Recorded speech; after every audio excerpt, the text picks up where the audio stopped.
making sure that there's rule of law in the country. So there's a need to allow it to function independently, to be able to have independence, to operate without any hindrance. And you certainly, as I did at that earlier, you can't achieve that as long as you allow it to go cap in hand begging for money to operate. Once it does that, then it has to, there's that tendency that someone else or that person or that arm of government that gives money to it will now have there's every chance that it will influence what it does, and that is what is not good. So in developed democracies, the judiciary has its own financial autonomy. It has, so that it can strengthen its independence. It can preserve its independence in the way that it will operate without moving in line with the whims and caprices of anyone. Once that happens, then that such democracy will certainly be threatened. So what is being done now is the right thing to do. Make sure that they have their financial autonomy.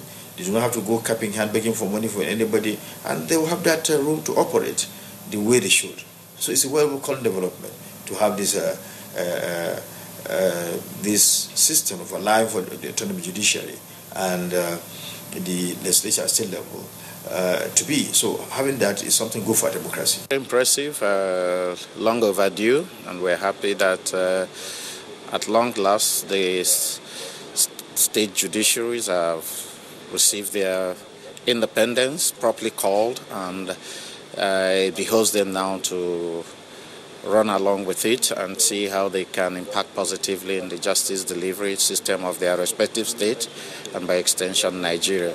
So we feel that it is something that has been delayed for a very long time, and many of us have argued seriously, vociferously about that particular law.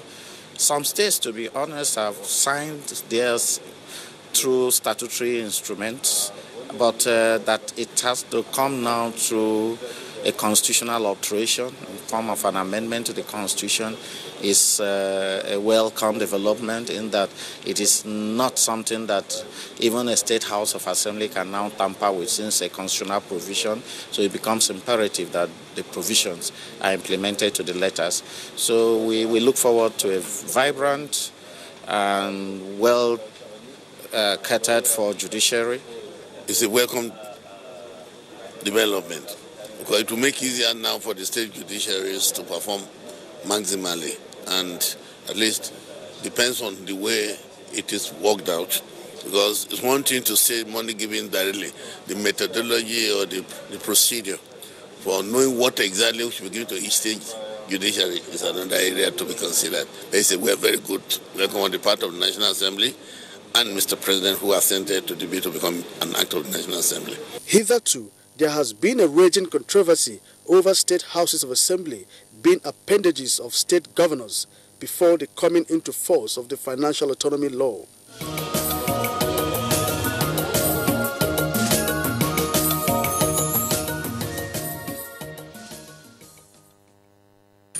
The forum made up of members of the National Assembly, the Nigerian Stock Exchange, Securities and Exchange Commission, Debt Management Office, and major actors in Nigeria's capital market was in furtherance of the legislative agenda of the 8th National Assembly on strengthening Nigeria's economy. The focus of this meeting, organized by the joint committees of the National Assembly on capital market, was on how to reposition the capital market towards the growth of Nigeria's economy.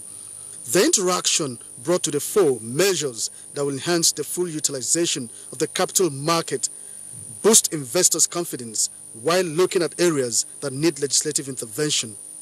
Make appropriate legislative injection into it. But we felt we don't know it all. And we tried to organize an international forum to discuss the issues impacting negatively on the capital market, impacting on the ease of doing business. We succeeded in doing that because we had the buy-in of everybody. But at the end of the day, we came out with certain things that have been identified as impediments, as cog in the wheel of projects in the capital market. One of which was the full implementation of the capital market master plan, which we inherited. We looked at it, and that capital market development plan had several activities, one of which was demutualization of the stock exchange.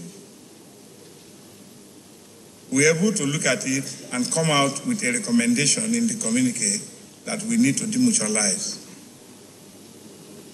If that will succeed, then we need to amend the Companies and Allied Matters Act. We also need to amend the Investment and Securities Act, and several other things we need to do.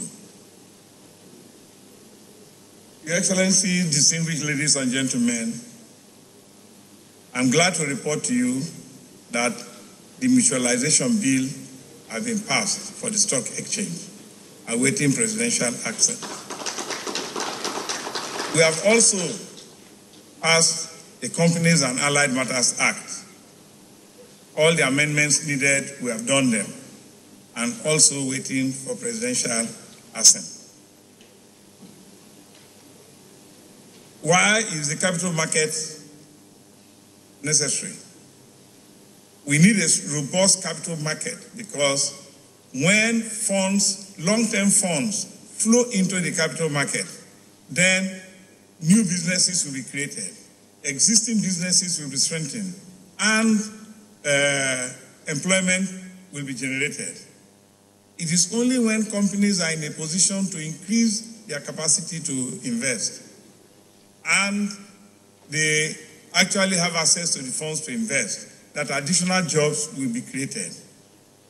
That is one aspect.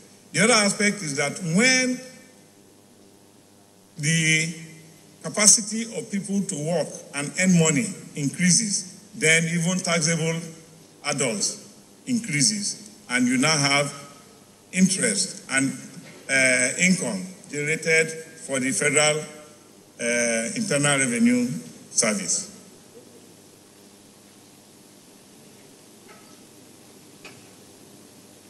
And therefore, what we are here to do is not just the usual talk shop jamboree. We believe that additional legislative action is needed to strengthen weak extant laws.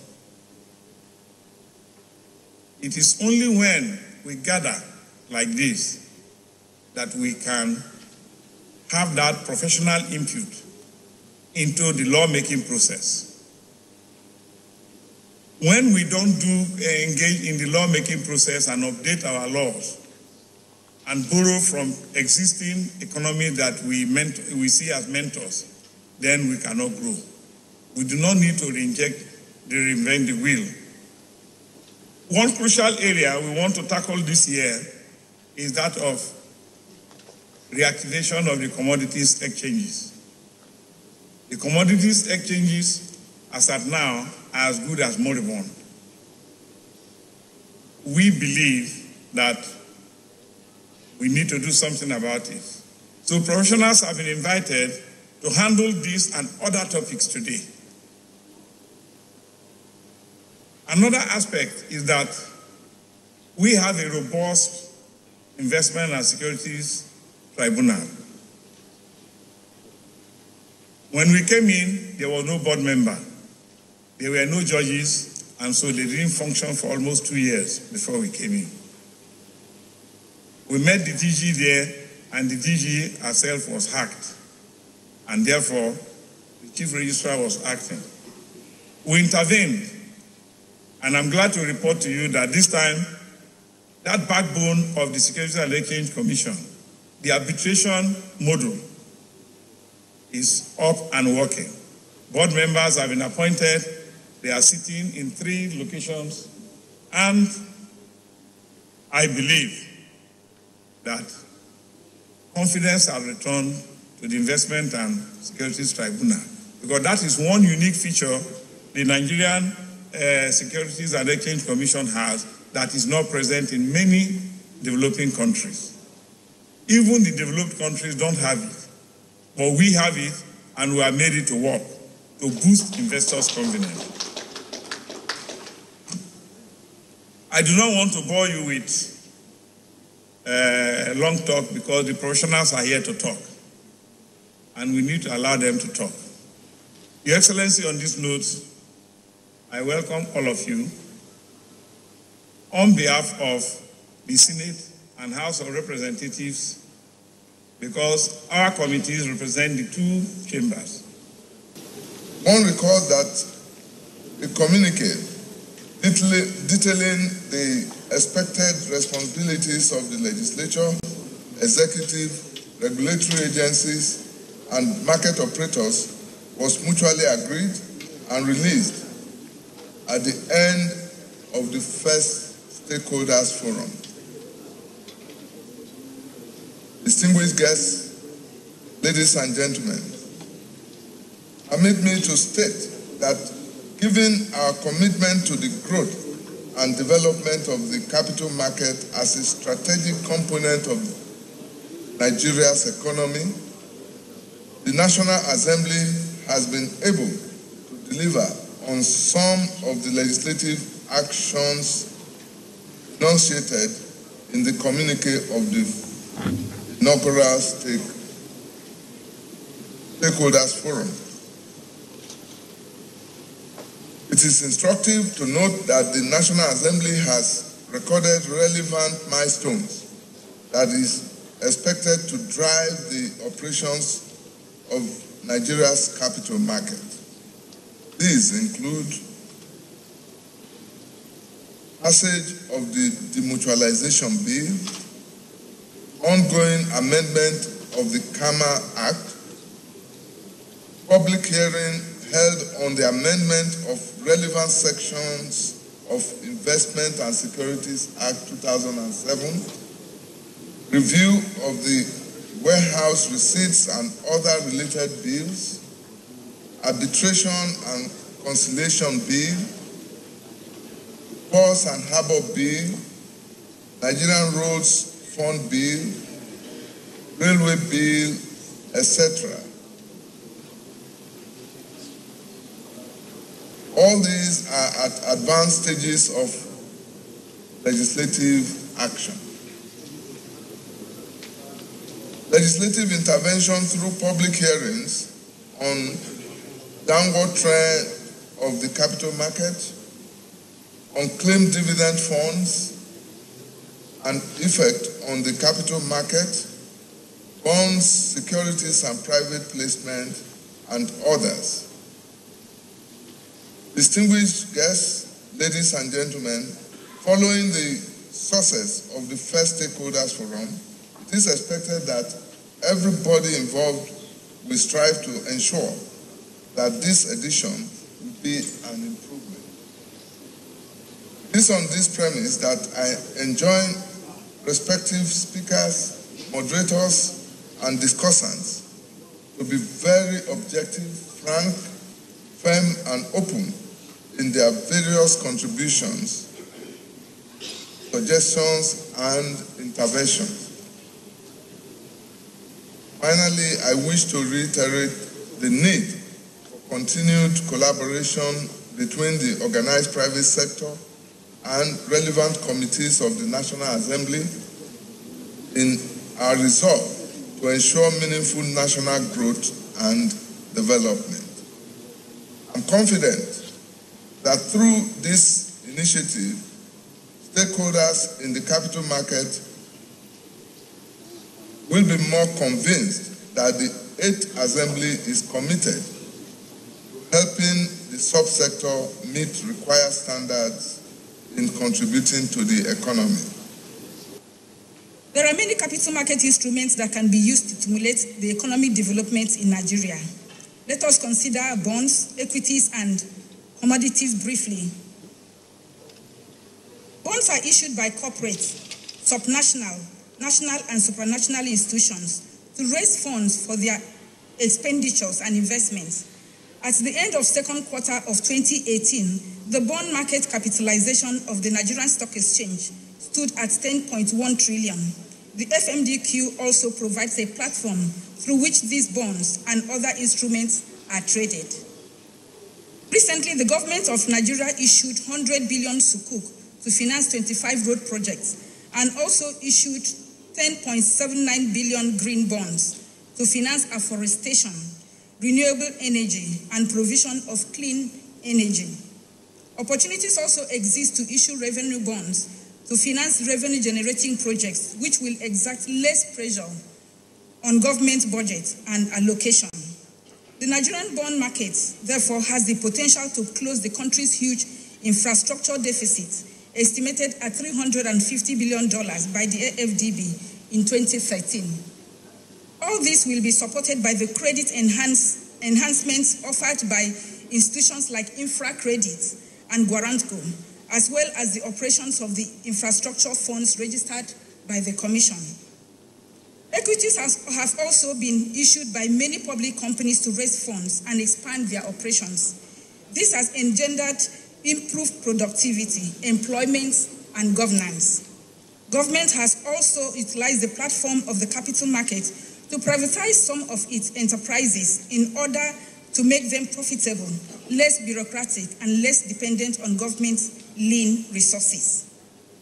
Through these equities issuances and privatization, citizens are able to invest, own, and partake in the wealth of companies, thereby aiding financial inclusion and wealth creation. The capitalization of the equities market on the Nigerian Stock Exchange stood at 13.8 trillion at the end of the second quarter of 2018. In addition, public companies that are not listed on the NSE have their shares traded on the stock exchange.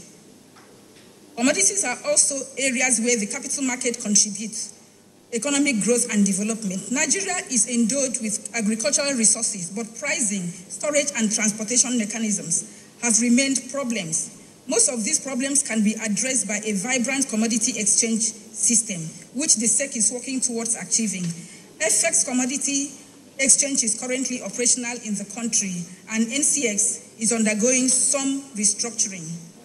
In addition to the above instruments, the activities of various capital market participants contribute to economic growth and development. Examples include activities of domestic, retail, and institutional investors and foreign capital inflow. Domestic retail investors are able to earn income on their investment in capital market securities. This has the potential of reducing household poverty and inequality levels, which are key measures of economic development. So far this year, domestic retail investors accounted for 20.2% of the transactions of the NSE. The federal government also commenced issuing savings bonds in March 2017, which allows retail investors to participate.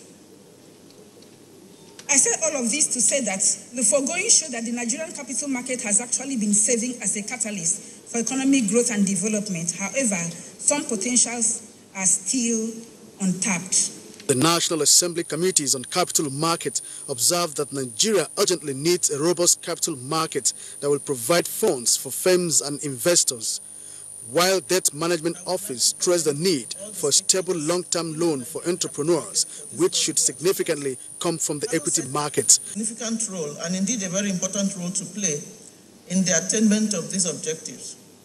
Financial markets are known to be engines of growth because of the strategic role they play in the flow of funds to businesses and to governments. There's indeed extensive literature on the fact that there's a strong positive correlation between the level of development of the financial system and economic development, for the simple reason that financial markets act as intermediaries between lenders and borrowers. While this correlation is certainly the case for the advanced market economies, the same cannot be said for Nigeria, as our financial system is still evolving. In making this statement, however, I'm very mindful of the many significant achievements of the Nigerian capital market in the areas of legislation, regulations, technology, processes, as well as new products, all of which have attracted local and foreign operators to the market and I would like to commend all the stakeholders in the Nigerian capital market for these laudable achievements. Having said that, there's, however, room for innovation, increased depth and efficiency of the capital market. And this perhaps represents a very opportune time for these developments, these changes, to begin to occur in anticipation of increased and more sophisticated demand for capital market products. In the expectation that the private sector will take advantage of the business opportunities that have been created by the government through various tax incentives, investments in capital, and also given the diverse resource base of Nigeria, one of which we must not forget to mention is the entrepreneurial capacity of the Nigerian. The demand for capital will certainly increase well beyond the current levels. And that implies that the capital market indeed must step up its activities and grow in order to meet the expectations of the large and sophisticated players who would be requiring its services. Given that capital is extremely important for business, it implies that the Nigerian capital market would be very important in enabling businesses to take advantage of the various opportunities that have been created by government to access capital, both long and short. Usually we talk about equity, bonds, or loans, but going forward, there will be more that will be demanded by investors in order to support the scale of activities and the sophistication of the operators. Capital market as a catalyst for economic growth and development will be seeking to tap into the expertise of those here present, discuss pertinent issues, proffer positive indices, and reject retrogressive instruments. This is all in our collective bid to ensure that the economic mistakes and challenges of the past remain in the past while we chart a new course for our future. Nigeria, as we all know, is a unique entity with its peculiar economic requirements and challenges. We therefore cannot afford for the management of this economy to be linear but multidimensional in approach. Our population is rising at the rate of 2% per annum, and as it goes higher, so must our means to cater to the needs of our people. We have already seen what can befall this economy and country with the 2016 recession, which happened as an aftershock of the declining international crude price at the time, as well as our inadequate preparedness for such an eventuality. In essence, hinging our survival on forces beyond our control is not sustainable. And guarding against this unfortunate event must evolve a robust diversification agenda for the economy. The need to prioritize agriculture and other non-oil sectors cannot be overemphasized. And the position of the capital market as a major driver of this plan is central. The role of the capital market and institutions integral to it must be emboldened to drive development in the private sector.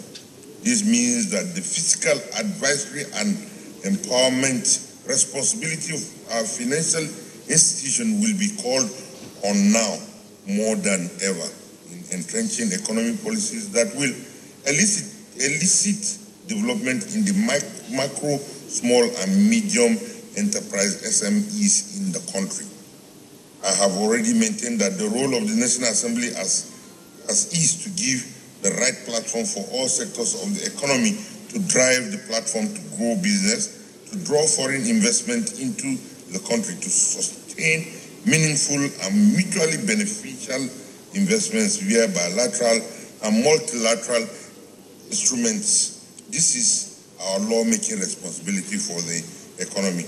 As our doors will continue to be open, so will our collective ideals at the Senate and indeed the entire National Assembly be favorably inclined to positive economic policies and developmental initiatives. In continuing this effort, we call on the stakeholders to work with the National Assembly in developing lasting policies that will grow our economy, diversify our portfolio against shocks, give jobs to our teeming populace, empower SMEs through credit and attractive financing, attract foreign direct investment, FDI, protect investment and maintain investors' confidence and position Nigeria as a global economic force. Finally, beyond the papers delivered today and the cross-fertilization of ideas at this forum, the real value will be the combined impact of this event on an average Nigerian. After today, I call on us all, therefore, as stakeholders in the Nigerian agenda to prioritize these developmental plan and viable collaborations as a sure path to positively sustained economy. Once again, I thank the organizers of this event for such a targeted and important program. I wish you a successful forum. Thank you very much. God bless the Federal Republic of Nigeria. God bless the Senate and the House of Representatives. And it's with that we draw the curtain on this edition of the program from the National Assembly. I am Ignatius Nkwo, and on behalf of the production crew, I say enjoy the rest of your week.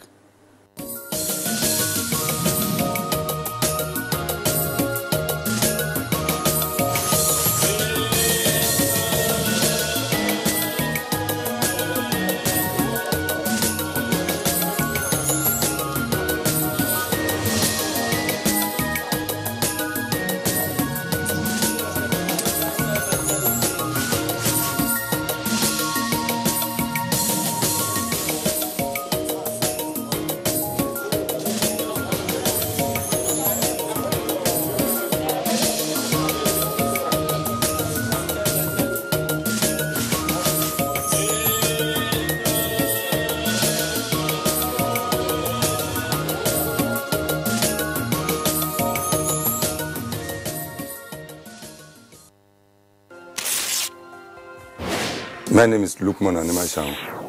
I'm a former worker of Ex-Nigeria Airways Limited. In 2004, former President Obasanjo liquidated the airline, and since then we've been waiting for benefits. But in 2015, when President Muhammadu Buhari came in, he promised to pay us, and today I'm happy that 5,996 members of ex-workers of Nigeria Airways are receiving their money. I'm also a beneficiary. The good thing about what President Buhari did is that he promised that the over 800 people that died in the process of waiting for this money, their next of kin will be paid. And as I'm talking to you, they have been paid.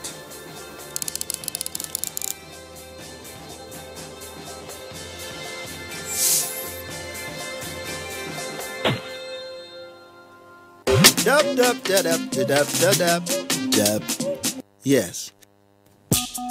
My name is Jane, and I am 18, and this is where I hang out with my friends. We are deeply concerned about the problems facing Nigeria, but when it comes to doing something about it, we would rather sit on the fence.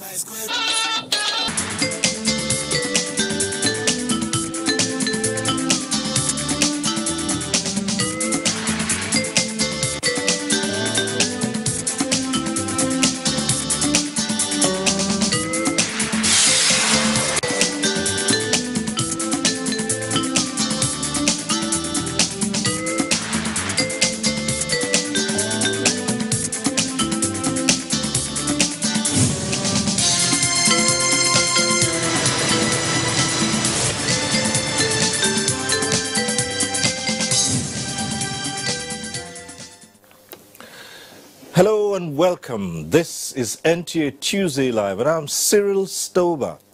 Yes, we have to start off by wishing you a very happy Christmas. 25th December is Christmas, the day Christians commemorate the birth of Jesus Christ, which occurred more than 2,000 years ago. Now, the celebration of Christmas buttresses the message of peace, love, and sacrifice, attributes that help build the citizenry for the good of the society. Today, we're looking at Christmas and the message of peace, and this is against the background of challenges of insecurity, hate speech, and so many other things that are now threatening peaceful coexistence. There are concerns over certain acts that are inimical to national cohesion, given that Nigerians are thought to be a religious people who should abide by the tenets of the scriptures that preach peace and love. But could these challenges be politically motivated or the result of mere lip service to faith? Now, these are some of the issues we'll be considering tonight on NTA Tuesday Live. But first, let's get to see this report by Mitaere Ipen.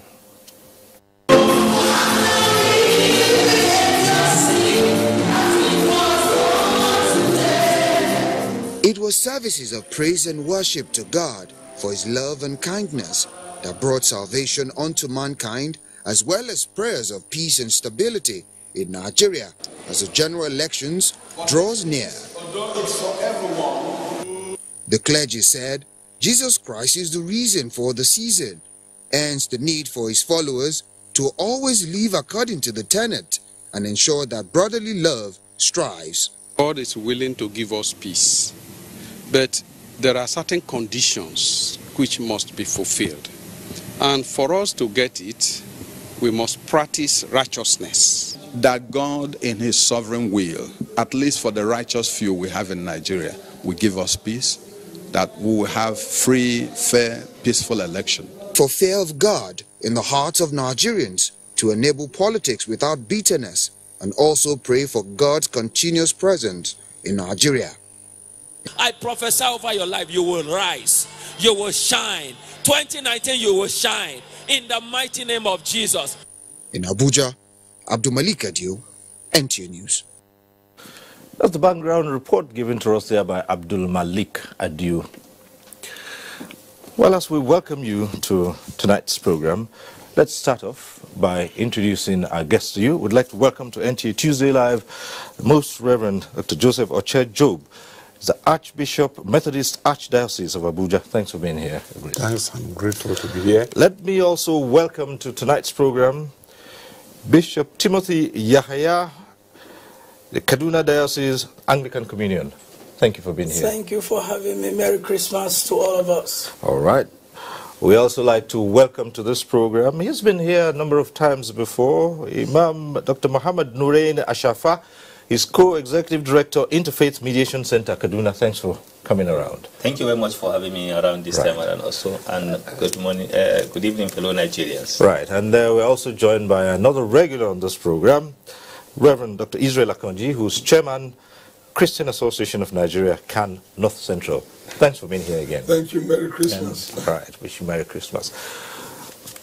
Well, as we always do on this program, we acquaint you with the procedure. At the appropriate time, you can get to be part of the discussion in the studio. The various platforms will be on your screen. We advise you take advantage of them. However, for all those who are calling in, we say this every Tuesday. If your call gets through, do us a favor, turn down the volume of your TV set. And the best way to know that your call has been passed through is you'll see your name appear on screen. Now, once your name appears on screen, it means that your call has been passed through to the studio. And so just go right ahead with a question or comment. Don't bother too much about the greetings. I always say this, you don't have time to spend on greetings. Just go straight to your point, ask your question, make a comment, and keep it as brief as possible so that others can get on the platform as well. So once again, welcome to NTA Tuesday Live. Tonight it's Christmas and the message of peace. But to put it in proper context, let's start off by looking at the significance of Christmas, which commemorates the birth of Jesus Christ. Archbishop, let's start with you. The significance of Christmas. When we Christians celebrate Christmas, what we are really signifying to the world is that the world has been liberated to God. Naturally, man was born in sin, and there is a gap between God and man. Then the birth of Jesus brought man closer to God, and that's why we call him the Savior. So when Christians are celebrating Christmas, we are celebrating our salvation from calamities, tragedies, sin, separation from God. That's what we do anytime we celebrate Christmas. It's something that one has to rejoice in doing it. Okay, let's get your perspective, Bishop. Well, adding more to what His Grace have said, the significance of Christmas, number one, is the incarnation. And in the incarnation is the story of humility. So, one of the tenets and significance of Christmas is humility. Number two, the place of his birth gives us a message of significance of Christmas. He was born in a manger. The manger is a place where all the mess you can find is dumped there. So he came at a time where the whole world was in a mess. And he took our mess to give us a message. All right. Another significance of Christmas is it teaches leadership to be humble. Because in the incarnation is the story of God himself reducing himself to the level of a creature that he created.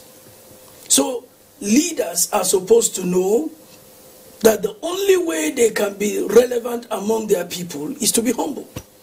Because greatness starts from humility. Another significance of Christmas is the love message. It is out of love that he came. And if our world today will practice love, I tell you, it will be heaven on earth.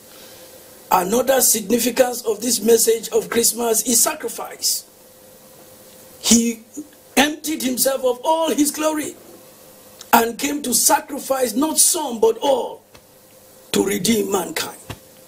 So, the message of sacrifice is very significant in the message of Christmas. And if our world today will imbibe the significance of sacrifice, because most people in our world today live a life of self and not a life of sacrifice. If we are going to drive home the message of sacrifice that Christmas brought, then our world will be a beautiful place to live.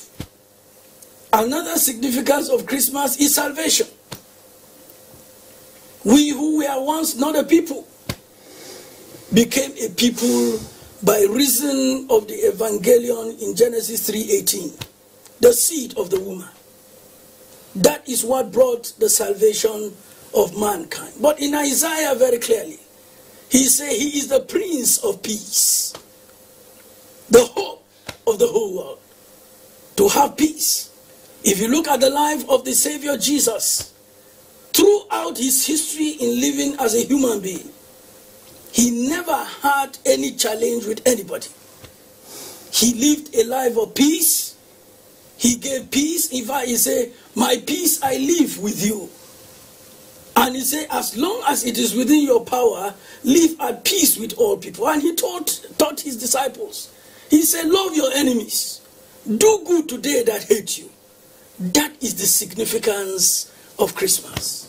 All right, thank you. We'll take up some of those points you've mentioned, but let's come to Imam Nuraini Ashafa. Yes, the commemoration of the birth of Jesus Christ. Christians commemorate this. What's the significance of Christmas to the non-Christian, for instance? For us, the most important thing is that Jesus symbolizes a unifying factor between the Muslims and the Christian world. A unifying factor, and that we need to harness the dividends, because we are all children of Abraham. As children of Abraham, the Muslim, the Christian, and the Jews, and in Christ as in between the Jewish faith and Islam, in between, he become a unifying factor. Because every Muslim, you are not a Muslim. Your Islam is incomplete if you don't believe in Christ as the prophet and the Messiah who have come to save the children of Israel from bondage. This is the strong factor that bound us together. And the prophet makes it very clear in the Quran. Among the cardinal principles of our faith is to believe in Christ and to live a life worthy. Christ being an embodiment that we need to emulate all his attitude and behavior vis-a-vis the attitude and behavior of Muhammad sallallahu alaihi wasallam. So if Christ has given us this, he become a unifying factor. Every Muslims, Christ is part of your life. His message is part of our message. Then the question is, what makes it so difficult for Muslims and Christians in Nigeria, under the banner of the father Abraham, making it difficult for us to unify together? All right. Well, that's the question we attempt to unravel and answer here tonight. But, Dr. Akonji, yes, Christmas, the message of Christmas. Well, thank you. The two speakers, or let me say the three, have already contributed significantly to the message of Christmas. I just want to add the dimension of God seeking man. You know, Jesus himself said the Son of Man came to seek and to save that which is lost. If you go back to the Genesis story in the Garden of Eden, Adam and Eve, they sinned against God. They did what God said they shouldn't do. And instead of them to begin to look for God, they began to run away from God, to hide themselves. And it was God that came looking for them. Adam, where are you? Adam, where are you? And then he began to give a lot of complaints and complaints. Now, Christmas is just like that. The coming of Jesus Christ is God himself again looking for man. Not our understanding of faith is not one in which man is looking for God. No, it's the other way around. God is looking for man. And that means condescension, coming down from his greatness to look for Adam and to look for us in the coming of Christ.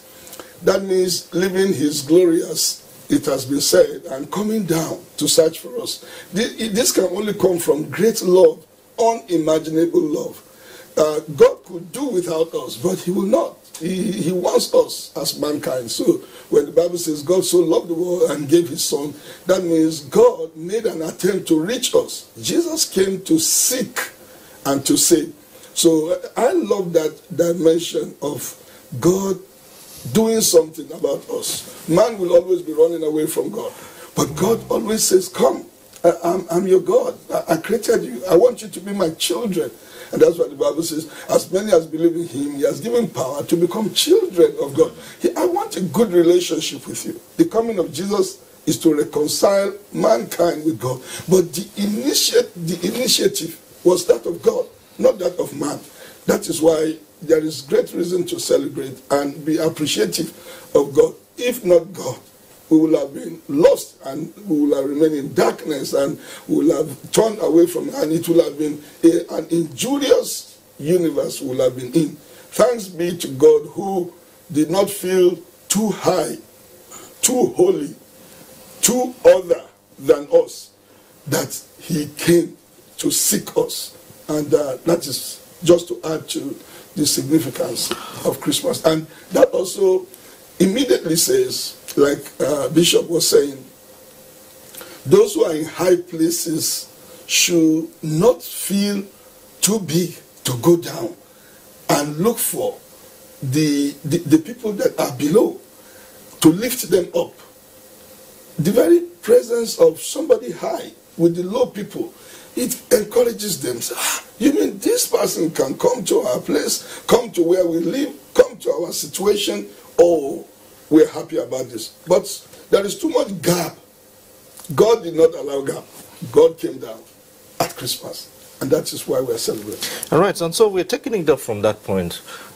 If people are unanimous in their thoughts and beliefs, their faith, that the message of the season is that of humility, peace, love, Nigeria is sometimes referred to as the capital of religious activities, because you would find Nigerians, they say Nigerians are a very religious people. They have places of worship all over. And yet, we are beginning to see that perhaps the practice of the faith is not what it teaches. So where is it that Nigeria's people started derailing? if you believe, if your faith teaches you peace, love, humility, at what point did Nigerians begin to lose it? That they would profess love and not believe in love? They would profess humility and not be humble? Where the human beings, Nigerians begin to lose it. I think we can help one another here. The basic problem with Nigerians has to do with religion, has to do with ignorance first. You see, we may have so many churches and so many mosques all over the place. But you need to understand the Bible very well and understand the Quran very well before you know that everybody is a child of God. When you begin to segregate and you think that it is only you who will make heaven and that any other person is out of heaven, then you get it wrong. And another thing that which the Bible and the Quran also teach us is that we must understand that our forefather was one. That is Abraham. Abraham was the father of all nations, and he is still the father of all nations. Out of him came out Judaism, out of him Christianity, out of him Islam. But today, because of ignorance, as I said earlier, people feel that the best way to do is to eliminate and keep off the other person from the inner cycle. If we all understand that Abraham is the father of all nations and the father of faith, and that we all belong to them, belong to him, and that we have same God, and Allah is not different from God. In fact, if I say Allah, I'm speaking Hausa, that means it's God. If I say, if I want to speak English, I say God. If I want to speak my language, I will say Owecho. We are referring to same God. If we all understand that we are referring to same God, then the problem in Nigeria will be minimized. But let me say this, that why we are multiplying the problem is this. One, people think that one day there will be Islam only in Nigeria, while others think that no, eventually there will be only Christianity in Nigeria. Muslims will be wiped away. It is not possible. And I want to say it here to all Nigerians that Islam and Christianity will live as long as the world exists in Nigeria. This is a gift from God given to us. Judaism will live as far as the world exists. In fact, Judaism started right from the time of Moses, and it has never been extinguished, and it will continue to exist. The fact that God has given us various religions is, I understand it to be like we have different languages, but each language understands one another. If I speak my language, somebody who is from my language now will understand it. And so religion is given out as a gift to various people. Let me just also make the point clear by saying, if I were born possibly in Sokoto or Bauchi somewhere, I could have been a Muslim because that was the religion available to me. But since I was born in Benue State, where Christianity is the major religion, I am a Christian. And if I would only allow Muslims who are friends and brothers to me to exist, and they allow me to exist also, then we are really doing what the Bible and Islam teaches. Man has acquired a lot of knowledge in surgery on us, and at a time there were different concepts that were popular. Socialism, all kinds of things were popular. And there's a popular saying that religion is the opium of the people. At various times you find young people, they romanticize with these different concepts. But when you look at contemporary issues in Nigeria, you ask yourself, is it worth it to be religious? Some people will make the argument and say there are societies where they neither practice Christianity nor Islam, and yet they exist peacefully. What's the catch in there? Well, thank you very much. The issue of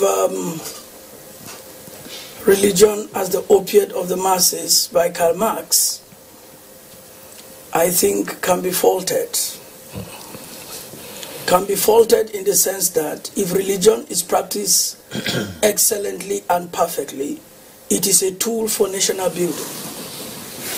It is a tool for national building because when you look at the basic doctrines and the teachings of the founder of that religion, and if the followers follow it exactly,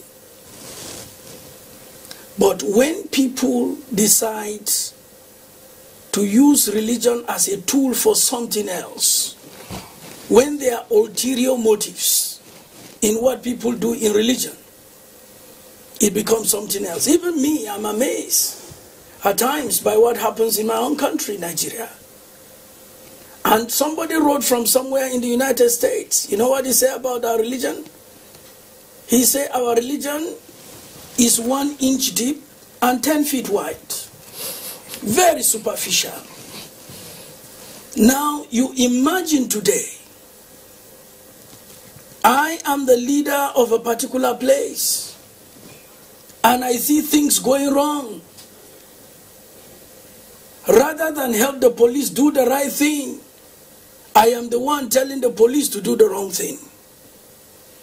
If I have a judge who is under my leadership, I will want to influence his judgment negatively and never positively.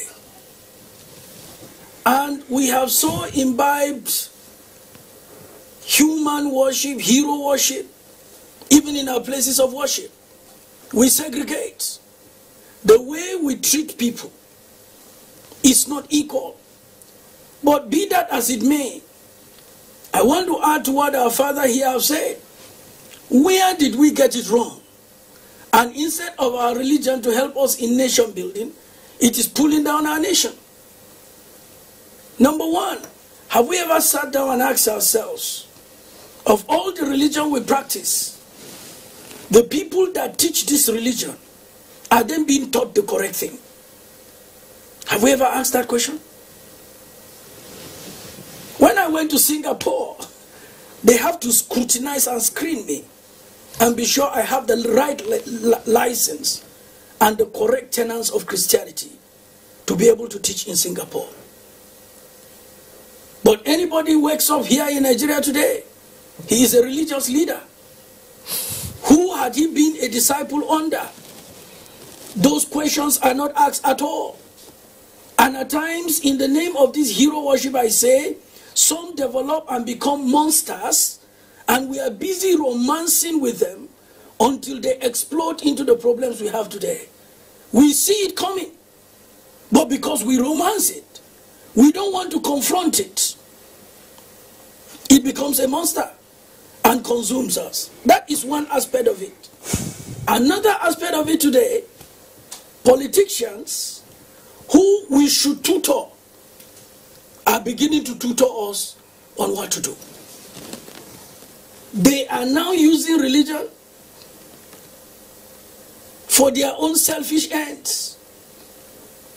And we who are leaders, who are gullible, who because of materialism have decided to close our eyes to reality. There are things I don't do.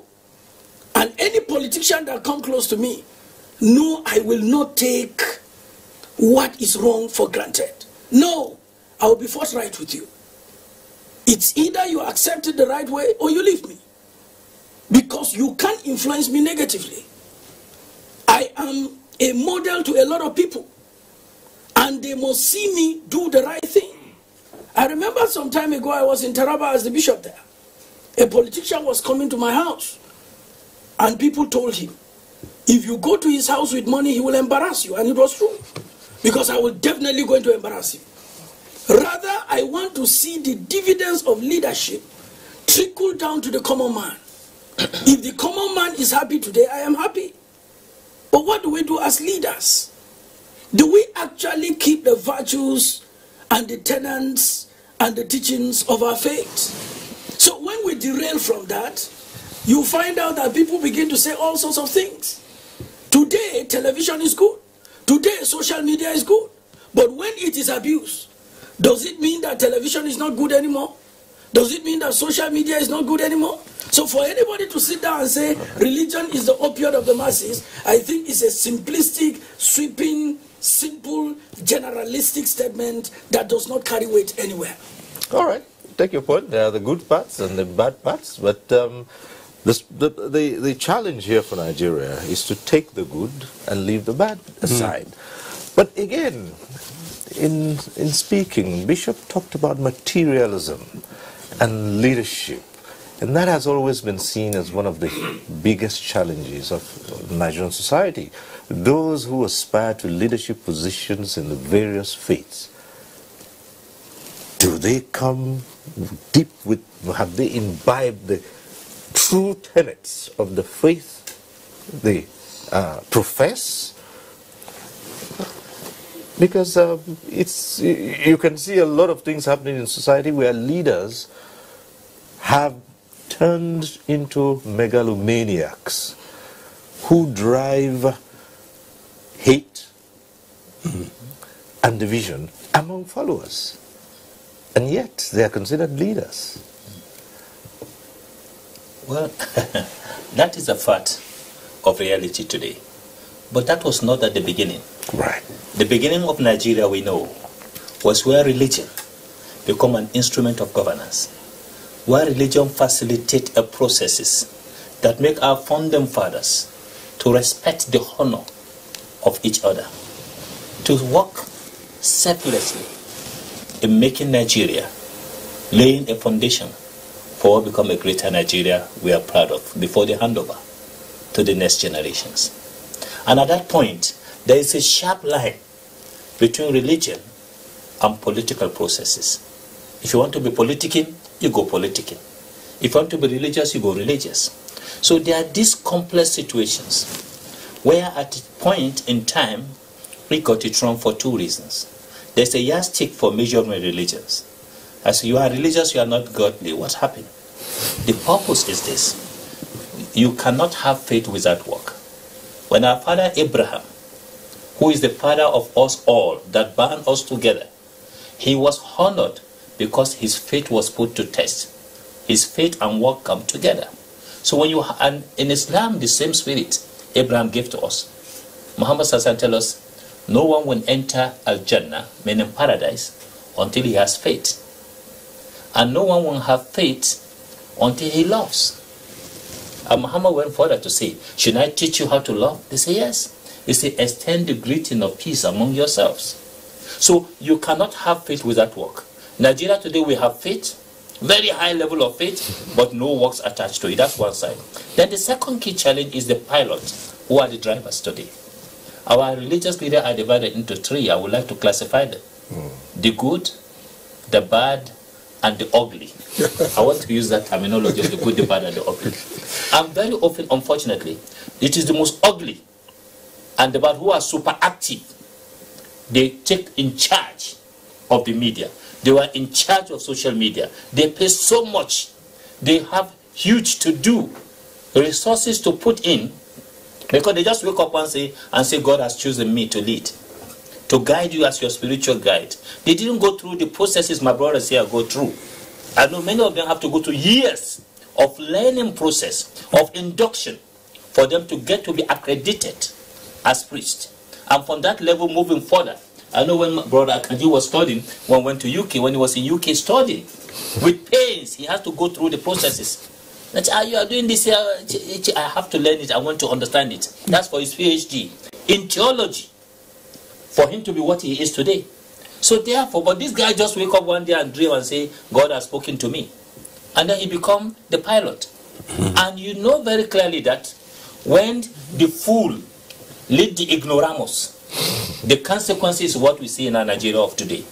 So therefore, the silent majority, who are the good ones, they are away from greed, away from publicity. They are silent, they move. So they become silent majority. The voices are not heard anymore. It is the voice of the super active minority. So they are the problem of this nation. They didn't go through the process, but unfortunately, because of two things. One, they collaborate with mischievous religious leaders. Mischievous religious leaders, conflict entrepreneurs. The social entrepreneurs on one side are the leadership whose focus is to serve the people. And I remember one day, Sadona was talking with one of the senior leadership in the North, a businessman. He came to Sadona and said, look, I want to make money. And Sadona told him one word. He said, you want to make money? You want contracts? Please, you cannot be a politician and be a contractor. If you want to serve the people, you come and serve the people. If you are looking for money, please, you can't get it here. Go and establish a company and apply through the tender board. Through what? The tender board apply. If you are qualified, you get a job, you go and look for money. But here we want to serve the people. And we know how Sadona died without what he did in his account. We know what Tafawa Balewa died, what he left in his account. So if you have leadership, that was the quality of leadership that are motivated by their faith to action. But most of our leaders today, we have good leaders still remaining, but majority of our... Enhancing participation in decision-making at international level and generally improving the standard of living of their citizens. The Secretary General of D8 is Ambassador Jafar Kushari, a Malaysian technocrat who had a distinguished career in the Malaysian public and foreign services. He joins me today on One-on-One. Ambassador Jafar, yes. Welcome to One-on-One. Thank you very much. Right, we're looking at the D8, easily developing countries, 8 of them who have decided to come together and foster economic cooperation. Now let's begin to look at what it has been able to do in the years of its existence from 1997, and then we'll look at how the individual member countries are faring. But let's start from what you've been able to do so far. Yes, thank you very much for giving me this opportunity to come, to share what we have in D8 in particular. It has been established for about 21 years, since 1997. And as you said just now, it is about economic cooperation. And when we started this organization in 1997, we decided to focus on 6 areas of cooperation, namely in the area of trade, industry, agriculture and food security, transportation, energy and tourism. And many programs have been initiated by the government as well as the private sector. Well, the organization is an intergovernmental organization, and member countries normally come up with one initiative, at least at the very beginning. I can quote, for example, as a Malaysian, before becoming the Secretary General, when I was working at the Foreign Ministry, I was appointed as the Commissioner for D8, representing my country. Mm-hmm. And I remember working closely with our central bank to promote Islamic banking. If you look at the development and the growth of Islamic banking, I think all member states have adopted this idea, right. And Islamic banking seems to grow beyond border, not only within the Muslim countries, but it has been accepted as also as a new way in the context of financial support, to come up with new project ideas. Sukuk, for example, now is becoming very important as an Islamic bond, they say. And other countries also started, like Bangladesh at that time, was talking about fishing industry. Egypt was tasked to start looking into private sector cooperation. Indonesia was looking at the area of rural development, for example. So we do something, small, not that big ambition, but it means a lot to all member states. Now, after 21 years, the sectoral area, these 6 sectoral areas, some I can say that we achieve remarkable success, but some we are still talking about it, we are still discussing about it, we are still trying to put the strategy and vision how we want to engage in implementing, the desire of our leaders. All right. Yes. Okay, so you've achieved some measure of success. We'll talk about some of those, but in your article, one of the articles of the cooperation states that the organization shall have no adverse effects on the individual member states. How far have you been able to keep that going? Yes, when this organization was formed, the 2 objectives, as you mentioned just now, was very noble one. It's just to look at the sustainable economic development, and number 2 about lifting the standard of living of the citizen. So it covers a lot of aspects in order to promote this kind of or to achieve this kind of target. And member state, of course, people will always ask me question. I'm sure they have some problem between member state, but in our context, we will say it strictly. We don't talk politics. Right. We talk about economic cooperation. We draw a line that economic cooperation bring benefit to all. Right. And political issues can be settled somewhere else at other international fora. Yes, well, while appreciating that, we can also see that sometimes economic cooperation can be affected by political considerations. Yes, I'm talking about relations among the member states, for instance. If there isn't a cordial diplomatic relationship between member states, then forging a proper economic cooperation would be that more difficult. Don't you think so? Well, let me say this. After 20 years, the first cycle when we set the plan of action, since 1997, was for us to build the instrument and tool to achieve the target. So we set a goal. For example, in trade, intra-trade, that by the year end of 2018, that we should achieve like US dollar 500 billion. This is a very ambitious, I must say, program. And I cannot deny the fact that through bilateral cooperation and other international cooperation that the member countries are working with or are member of, that contribute to achieving this target. But if I can say, when we started in 1997, if I talk in terms of intra-trade, it was just like 15 billion US dollars. All right. At the end of last year, 2017, we have achieved something like 110 US billion. Okay. So this is quite a remarkable achievement, I must say. All right, for the countries as a group, it's believed that you have about, in terms of exports, you have about $1.5 trillion.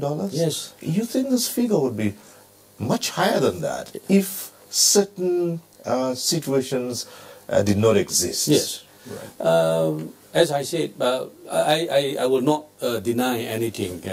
We have to speak on reality. When we talk about cooperation among developing world, certainly member states have some issues at national level, and every government would try their level best to promote their own economic interests and their own political interests. But by having this understanding at the D8 organization, I coin a word that when we do this, we do it once for all for once. Right. So we always look at this very good understanding that everyone should benefit from our cooperation. But the last 21 years was that period of implementing the tool. So we signed a few agreements like preferential trade agreement, custom agreement, and visa agreement, for example. And we signed many agreements with other international organizations and other important agencies as well. And we believe that this will benefit all member states. And I can say that the commitment has been shown greatly by all member states. Now, after 21 years, we have come to a second cycle of the establishment of the organization, that this is a period for us to implement. This is a period where we have to start going on like action-oriented, result-oriented. So this is exactly what we are trying to do, and now we are working on our decennial roadmap that we target for another 10 years. What will we do actually, not only to focus on those 6 areas of cooperation, but we are expanding to include many other areas that would be relevant and important to all member states. Right, let's look at how some of these agreements of cooperation can impact on member states of the country. You have collectively, the member states are home to some 1.1 billion people. That's a huge population. There's some who think that rather than be an impediment, such a population should actually enhance economic development. How do you see that? You are very right. You know, if you look at the potential, and we keep telling the world that yes, we are a big organization, and if you combine the GDP right now, I think we have close to $4 trillion US dollars. We are big than many other organizations in that sense. But again, what would be the initiative? Yes, it has got to come from the government. It has got to come from the private sector.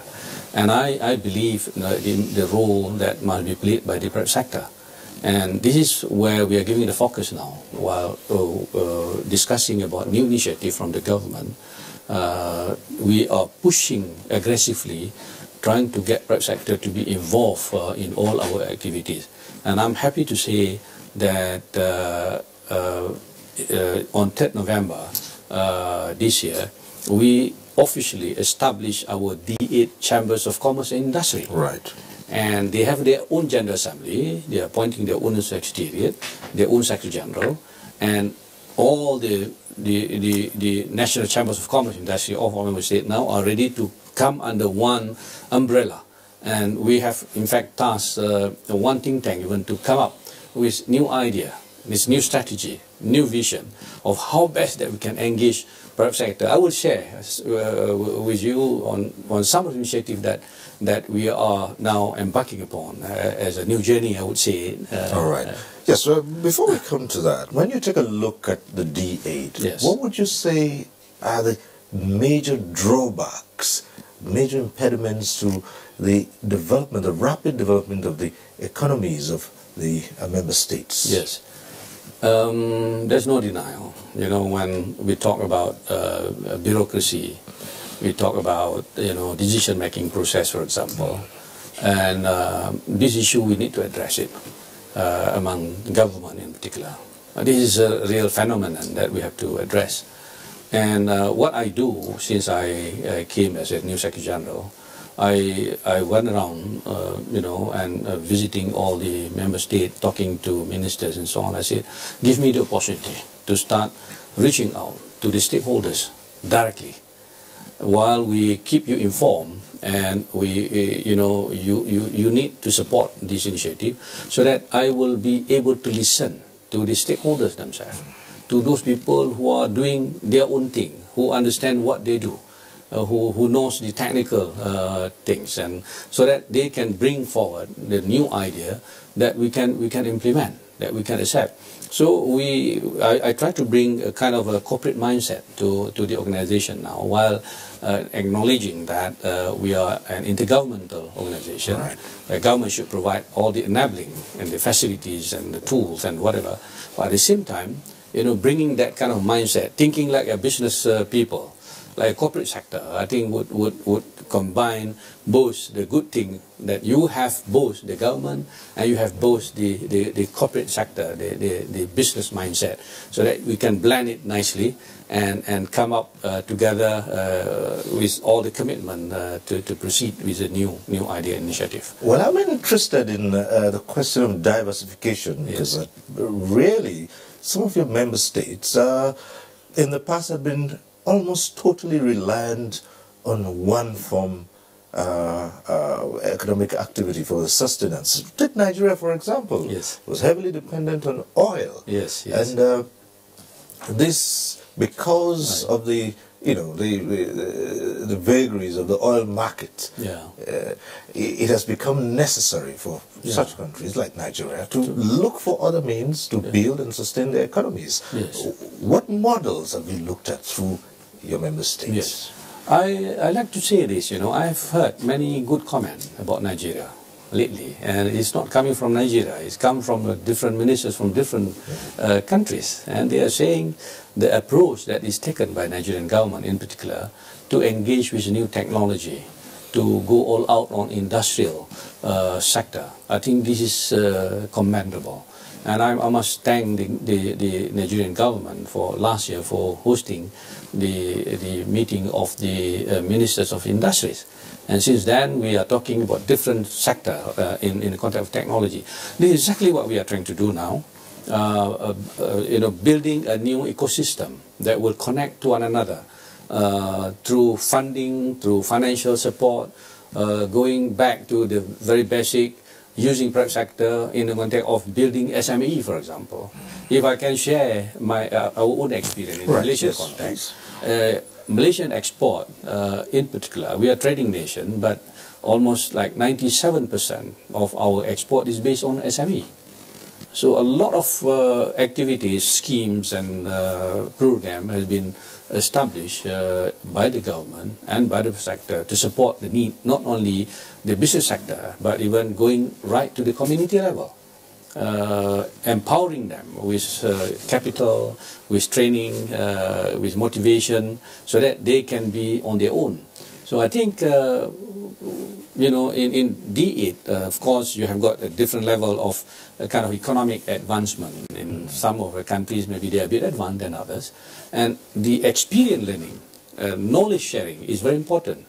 And I go back to what I said just now, is one for all for one. So that this is exactly what we are doing. And yesterday I bring even a private sector with me, if I can mention it, but he has got to go back.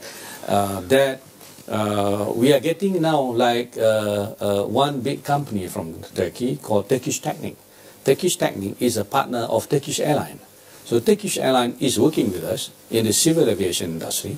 In fact, we are talking about Turkish Technic trying to transfer technology to all member states by establishing what we call now a D8 industrial park. I come with this idea actually to ask the government to provide us the enabling land if there exists already an industrial area for us to take it.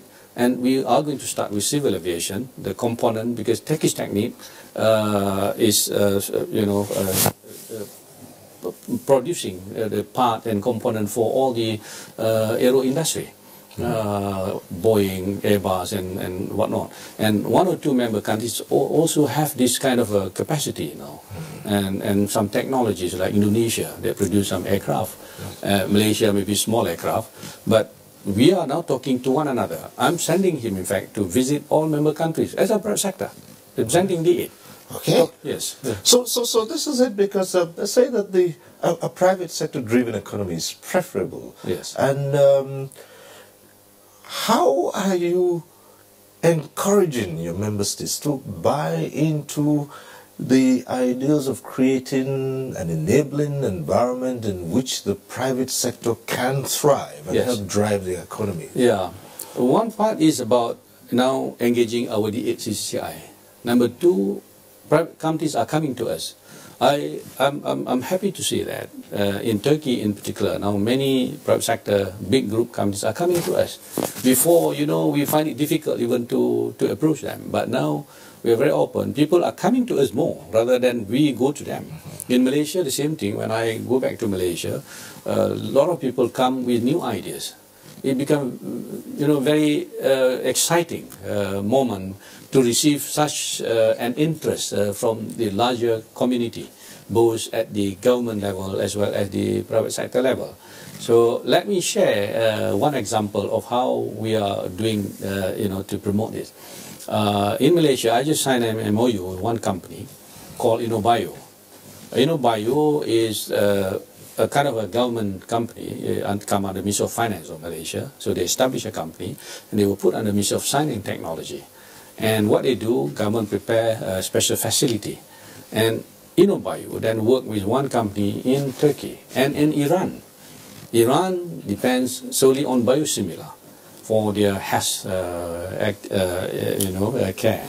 And what we do, we give them in OIC, in D8 we have technology transfer and exchange network, which is based in Hamadan, based in Tehran and Iran. So every year we would select one company. We would give them the award. We give them the US dollar 50,000 as an incentive to transfer technology. So now we have this company that is ready even to come to to all member states and offer these facilities so that we can benefit, not only benefiting in producing the product, but ensuring that the market is huge. So we should leverage on our huge market. And through our cooperation, we can also make full use of member countries' relation and cooperation that they have already had with other organizations. So we are using that to, in fact, penetrate into ASEAN market. To sell our product. So this is a new idea that we want to bring into the organization, that we are ready to work with anybody, with any international organization, with any regional organization, with UN bodies and so on, so that we can see that they will benefit not only the citizen member countries, but also it will also spill over to include other people at the world stage. Yeah. Well, you describe the D8 as not a regional organization, but a global organization. Yeah, so that supposes that you also have dealings with other international bodies. How has it been like? Is there a form of cooperation in terms of trade and other relations with other such international bodies? Yes, thank you. We signed agreement with even UN bodies. Last year we signed agreement with the Islamic Development Bank.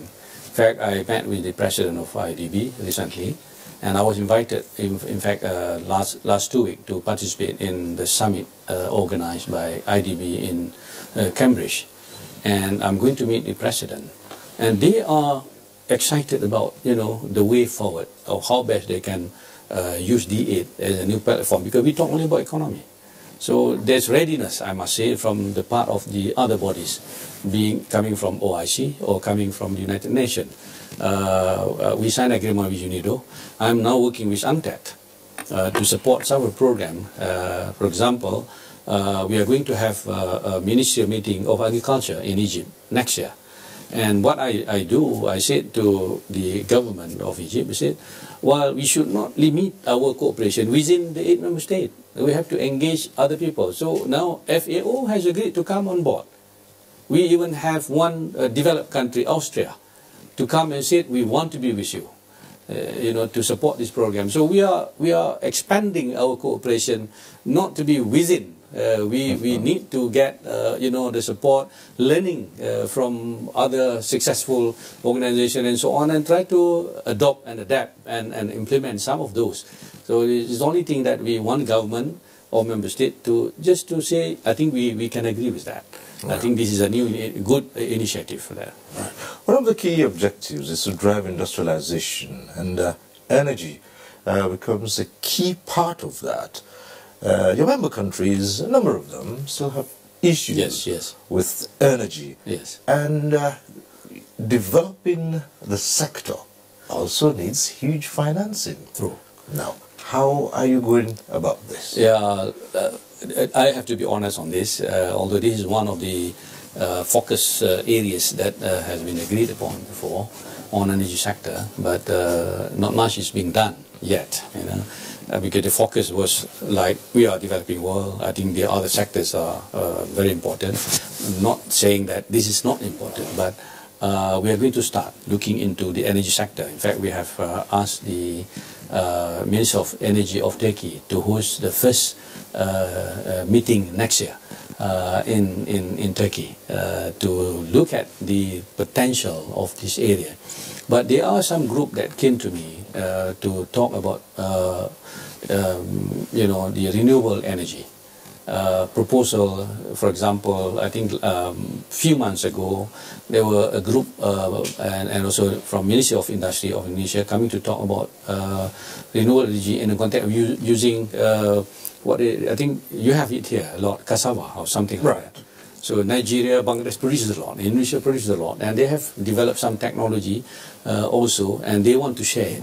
We are talking to them now to look at the possibility of expanding this kind of new initiative. But having said that, the major part of the energy sector is very important. There are groups that also come to me, in particular when I go back to Malaysia, from Petronas, for example, to say, can we use your platform to enter into the D8 market? I said, by all means, we will open our widest arm to you, so that we can connect to the government, we can connect to the relevant people.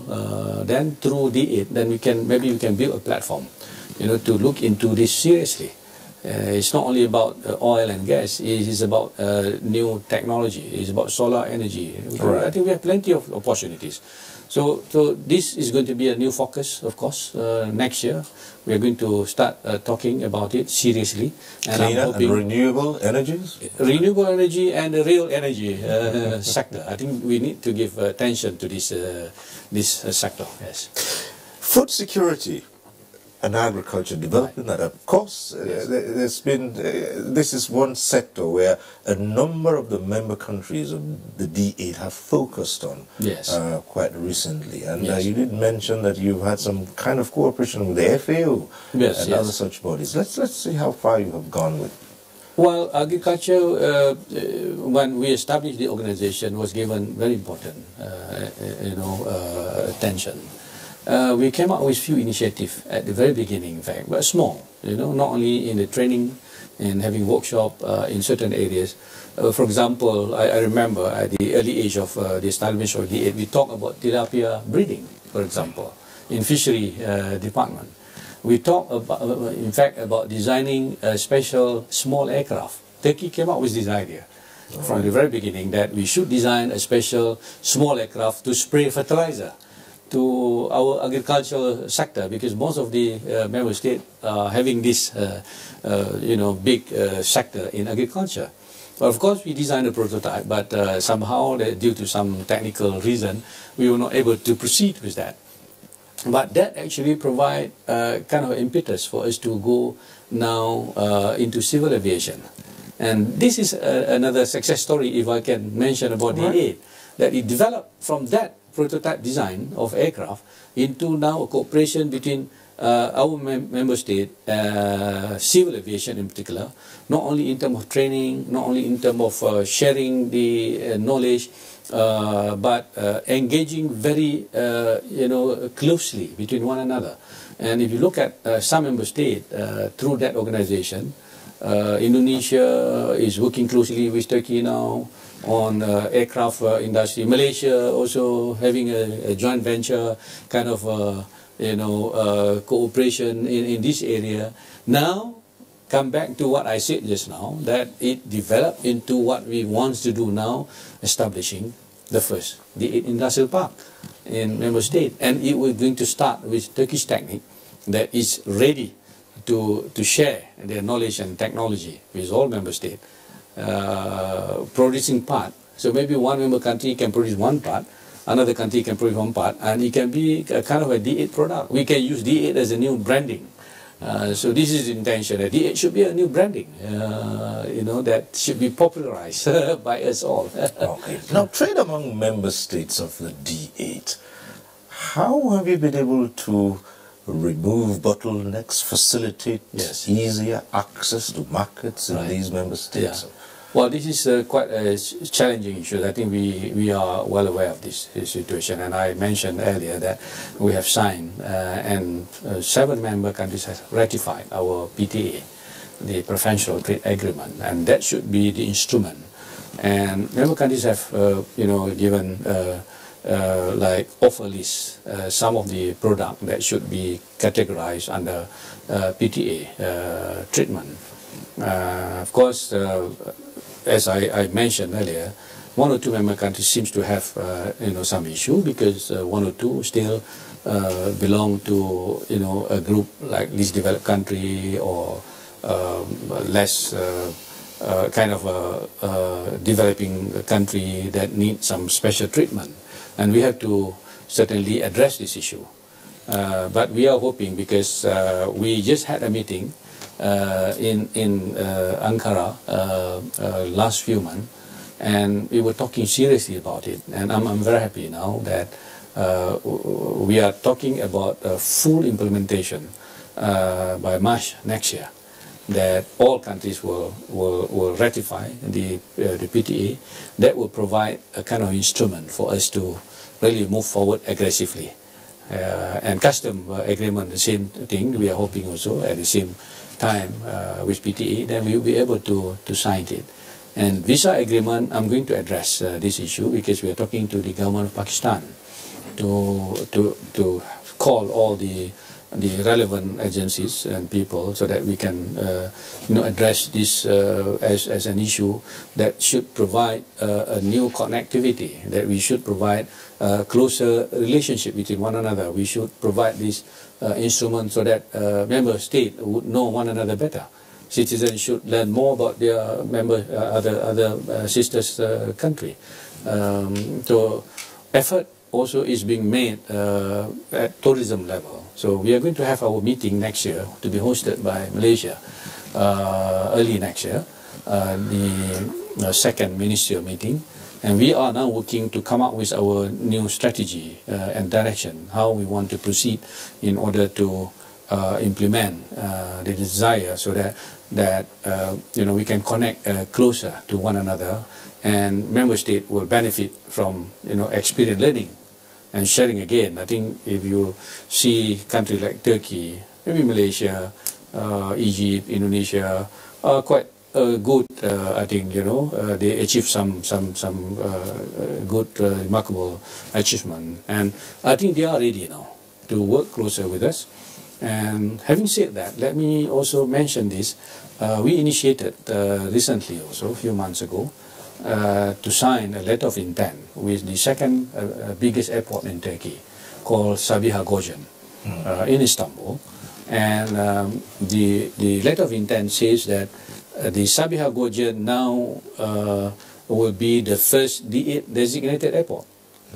And now we are working with the local authority to start having to facilitate the need to start having what we call a fast-track lane for the citizen of D8. Therefore, we need to address the issue of visa first, but then having this practically would help us, having that. So I'm going to member state to ask them, please provide me one airport, so that we can turn it into a D8 designated airport, so that then we will start looking into making arrangement. I'm happy with this Sabiha airport, because not only that they are ready now to provide the fast track lane, at the same time they say we'll give you a special D8 lounge. We will publicize all the D8 activities in their magazine, flight magazine, things like that, and they are offering us the facility at the airport, where they have a conference room, hotel, and now we are planning to have our first travel month kind of fair. And we are now able to get support from tourism of Turkey, tourism of Malaysia, tourism of Indonesia, at least. I've spoken to both Pakistan and Egypt. I met with the minister yesterday. I told him also the possibility of Nigeria also taking part, so that we will promote, not only for travelers to both inbound and outbound. I'm talking to Turkish Airlines. In fact, the Turkish Airlines representative also with my delegation to talk to the government to offer something good. I must say that. I think he's going to discuss with the authority here about this new kind of idea, getting the airline, and we plan to have a kind of airlinks kind of association, an airport association. Therefore, we will know each other better. I hope that we can really implement this. Right, Secretary General, let me take you back to one of the earlier points we raised here. A number of what you've outlined here, tourism, energy, agriculture, trade, transportation, these are to a large extent dependent on the stability of the member nations. Yes. And we do know that a number of member states of the D8 are faced with either internal conflicts, external conflicts, and, well, you also have as some of your principles peace, democracy, and dialogue. Right. How have you been driving the serious conflicts in some of these member states and the instability brought about by insecurity? Yes, yes. These ideals of cooperation may not be achievable in this scenario. You're very right. I think this is a kind of an issue not only faced by us, but many other countries in the world. Well, in our member state, I can say yes, we have some issues, you know, like in Nigeria, maybe in Egypt now still, and even in Turkey, you know, for that matter. Turkey as well. And some other member state. Terrorism is a menace to all.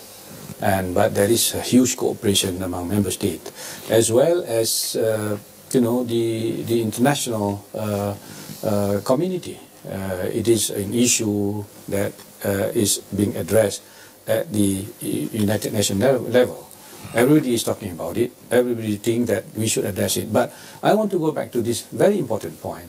We are an economic bloc.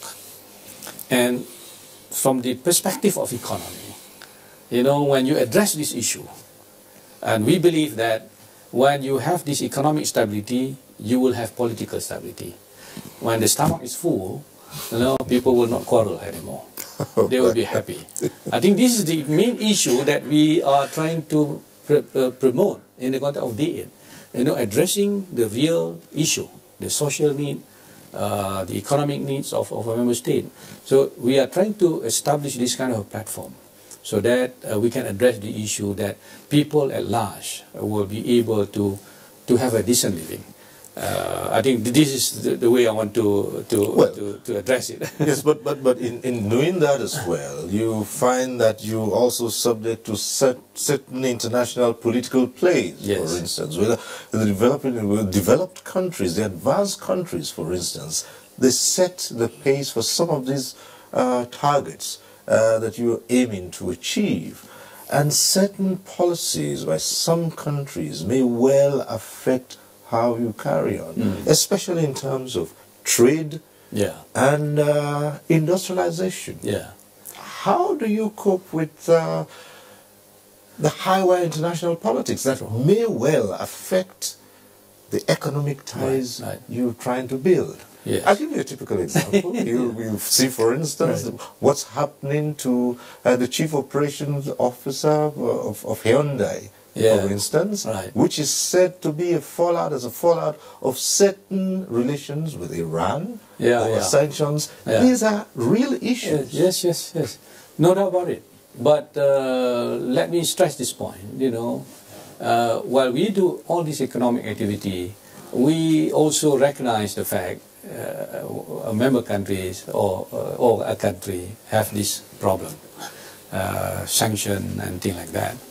But somehow we have to respect the rule of law, the international law in particular.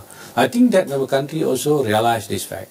And when we talk to them, they say, yes, anything that we can benefit, something at least that will not go against this kind of international law, and they will not stop us. The good thing about D8 now, we coin a word. You know, at the policy decision, of course, the wisdom of the leaders would be taken into consideration. It is based on consensus when they decide on policy, you know, at the head of state and head of government. Like the issue, very important issue that relate to politics and whatever, we need their wisdom.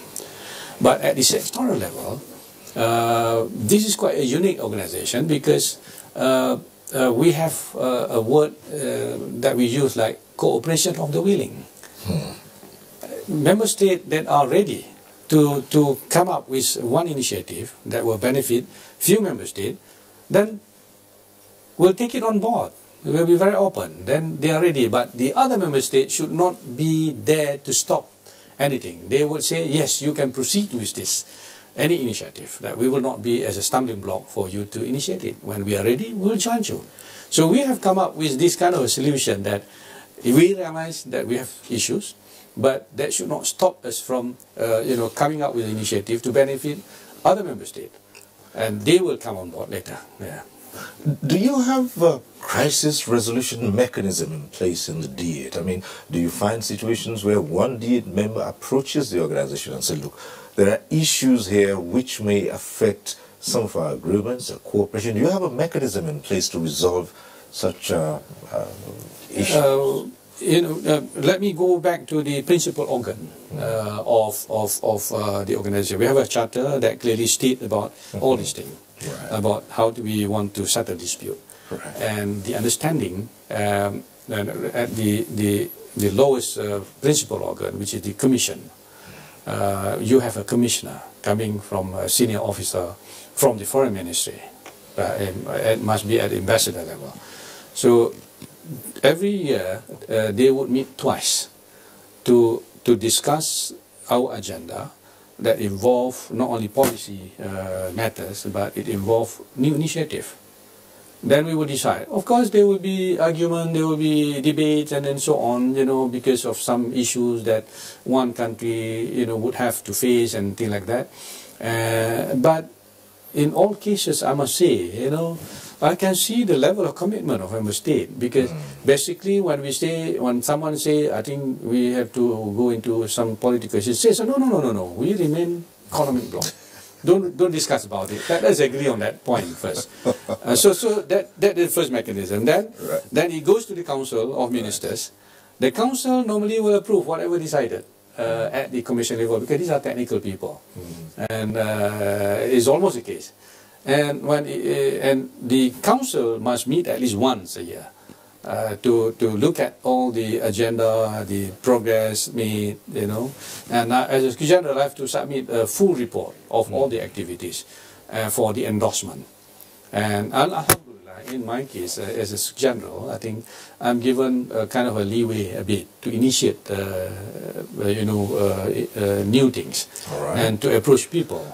And we have set this kind of a mechanism, which is a good thing, And as a focal point, the Foreign Ministry would then be the tool to deliver and to connect to the other sectors. And the ministers of the other one would decide on whether they can go along with the new policy decision. So this is always the case. And the leaders normally would agree to look at all the achievement in 2 years. Every 2 years they will meet. They will look at all the progress report. They may comment some of the initiative, and they will start talking about new plan of action. And we will take from there, how we want to proceed with a new direction. So that's the way, and I'm quite happy because right now I've been approached by many international organizations. Never before we experienced this. We are invited to participate in very important world forum and conferences. D8 is given important now. People recognize that this is important economic organization, and they must listen to our ideas as well. So this is a good news, I must say. I think we should be proud of this achievement. I've been quite busy lately, actually, attending a lot of conferences, World Forum and things like that, to share some of the ideas. And when they listen to us, they see we are practical, we are action-oriented, we are result-oriented. I think they are very open. They're excited about participating with us. Many want to become our partner now. Yes. All right. Okay, so among the principles, of course, peace. You said peace, not conflict. Yes. All right, and you also talked about equality as part of your principles, and of course, justice. Yes. And dialogue, and the promotion of dialogue, which is in the world over as an alternative to various tense situations that you have seen. What lessons can the D8 draw from crises of either implosion or breaking apart of such other regional or global bodies that we see from day to day? Yeah. What lessons are you drawing? Very interesting question. The way I look at it, I think number one is commitment. Member state must be committed to what they do. stakeholders must be committed to what they do. There must be a sense of ownership, that everybody should believe that we belong to this organization as they belong to other organizations. Experience learning is very important. So we look at other organizations as an example and model of how they resolve some of the crisis. So crisis management is very important. And I always go on a positive line. In fact, let me share with you. I'm very happy to say it.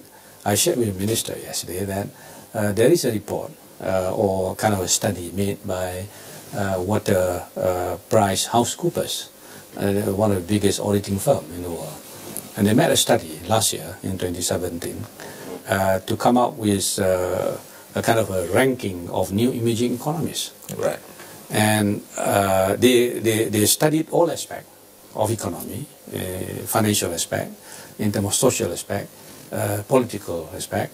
And they come up with this finding that by the year 2050, the ranking of the strongest economy will change completely. I hope this will happen. You know, right. It may not happen, but the important one in terms of countries ranking, the year 2050 say that new emerging economy will appear mostly from the 8 member countries. Right. Beside other developed countries and 1 or 2 other emerging economy. So I can say, for example, ranking number 1, of course, they say will be China. Then 2 will be India. By the year 2050, the sheer size of the population, maybe, and competitiveness will completely change then.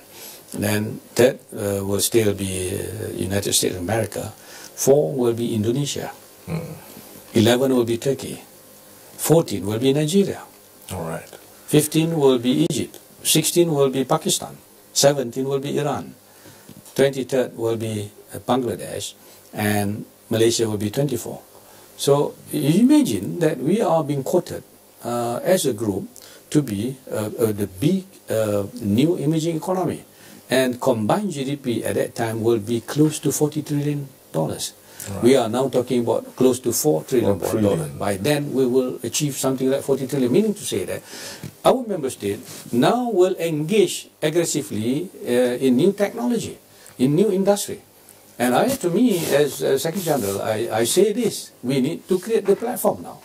We need to work very, very hard. We need to be united together as an economic, new economic powerhouse. Because if you combine the GDP, then we will be the 3rd strongest economic power. I started to sell this idea whenever I go, whenever I'm asked, to be interviewed. I said, this D8 will be a new economic powerhouse. But we have to believe in it. But we need to work together closely so that we will build our new capacity, our new capability in different sectors, because I think we will engage the competitiveness, we will engage technology. The future belongs to us, the new emerging economies. You have the markets in these countries, and you have the population. Yes. And you project 500 billion. As you look at the D8 in the next few years, you're projecting some trade of maybe 500 billion. That was the first target. We are revising it because we have to be realistic. Right. I'm saying that in our decennial roadmap that we are now drawing, that at least when we complete the next cycle up to 2030, we should have 20% of what we have set the target to be achieved. Right. So meaning we should double what we have already achieved right now, up to close to 100. In the year 2014, that was the highest we achieved in terms of intra-trade. That was like 124 billion US dollars. Then hopefully in 10 years' time, it would double that to 200, 250. So we can set the target, and I hope by the year 2030, the year 2050, then it will be over than 500 billion US dollars. I think we can achieve that target if we have all this, all work done professionally. Any chance of expanding the scope of the D8? You mean the... well, D8 now 8 countries. Oh, okay. But when prosperity comes in, right. It's been known that some countries have looked in and said, look, these are the models we want to emulate. Yes. Do you see the D8 growing into? Right. The issue was this last year during the summit. It was raised by the president, and I think looking at the potential, we should not remain only D8. Right. We should be D9 or maybe D20. This is the way it was put. And we had an agenda in our commission meeting. In the last 2 commission meetings, we have been talking about it, about enlarging the group. But that needs to see, we need to see whether there are willingness from other other countries to join us. So we see if there's application, we will revisit. But in our charter, Article 3 in the charter, says very clearly about membership. So it set already the parameters of how a country can join as a new member. So it says that a country can apply. The foreign minister of a country can just write to a Secretary General. Secretary General will raise it to the foreign minister. Foreign minister will consider it and ask the wisdom of the leaders whether to accept. Of course, with certain criteria, some must say, for them to consider it. And provided, this country must be a member of United Nations. Right. It is stated very clearly in our charter. So it opened to any request, any application from any countries, and some people have approached me, at senior level, whatever, asking how can we apply, but so far there's no application. So when we have the application, we will deal with it. We will leave it to the wisdom of all leaders to decide. Right, and you're pretty optimistic about the progress of this body, the D8. Yes. Ambassador Ku Jafar, Secretary General of the D8, well, thank you for coming on One on One. We hope to see you again soon. Thank you very ask you much. to come again Thank so you we can review the activities of the D8. Thank you. Thank you. Thank you. Right. And that's our program today. We thank you for watching. Next week we'll be back with One on One. I am Cyril Stober. Bye for now.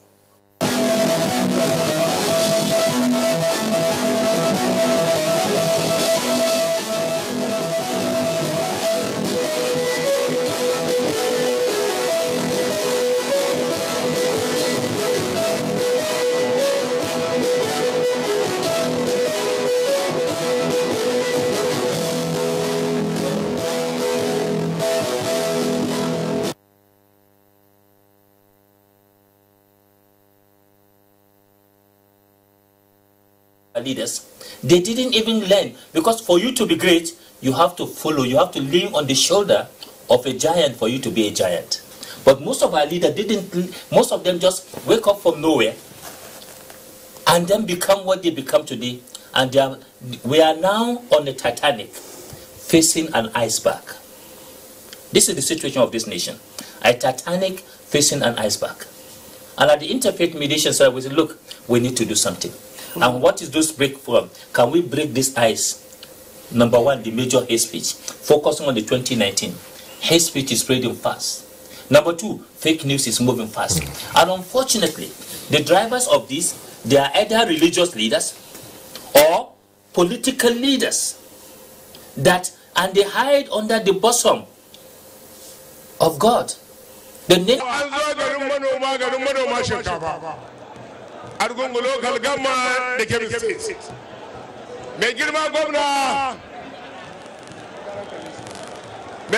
gwamna, duk kusan alƙawalin da ya yi, muna da mazaɓu 225. Daga cikin su babu mazaɓa guda wanda ba a je aka gyara musu makarantar ƙaramar hukuma ba. The polity is heating up. 2019 election is around the corner.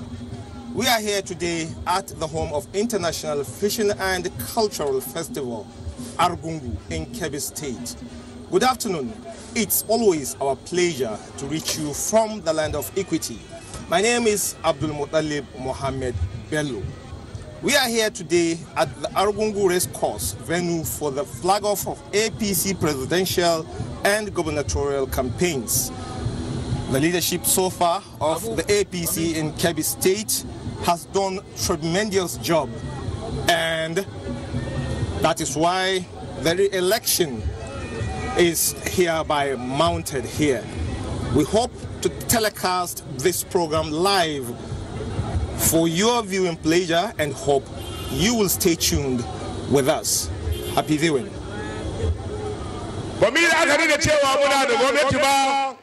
Shi yasa muka fito kuma da kwarkwatar mu sake tuntuban mutane su zanda cewa ban manta da su ba, su zanda cewa wannan gwamnati ta su ce kuma alƙawalan da aka yi an cika, mu sake neman alfarma domin a sake zaɓen Muhammadu Buhari da 'yan takarar jam'iyyar APC ta tsaye zuwa karo na biyu. APC! APC! To da yake akwai masu yawa bayana ba zan cika ku da surutu ba. Muna godiya ta musamman ga duk wanda ya samu dama halartar wannan taro. Allah saka mu alheri. Kuma muna roƙon Allah subhanahu wataala ya mai da kowa gidan shi lafiya. Har wayewa muna ƙara ga dukkan 'yan jam'iyyar APC ya so Allah annabi. Duk wanda ke son Muhammadu Buhari ya zaɓi 'yan majalisar tarayya, ya zaɓi gwamnoni, ya zaɓi 'yan majalisar jiha. Da fatan Allah subhanahu wata'ala ya sa a yi wannan kamfen lafiya, a ƙare lafiya, a yi zaɓe lafiya, a ƙare lafiya. Ba rawar haka shekara 3 da wuri suka wuce ko da aka yi zaɓe akwai wasu waɗanda ba su tare da mu, amma alhamdulillahi saboda kyakkyawan adalci da girma gwamna ya shimfiɗa yau kusan duk gwamnan da ya taɓa gwamnan jihar da ba garkuwar ya wuri har yanzu zuwa ga Muhammadu shi da aka faɗa da shi har yanzu kuma yana nan zuwa ga Sa'idu ɗakin gari duka yau cikin jam'iyyar APC. Wannan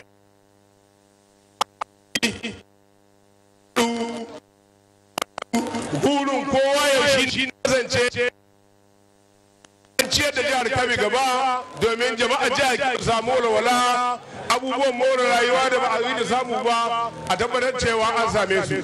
Wassalamu alaikum wa rahmatullahi ta'ala wa barakatuh.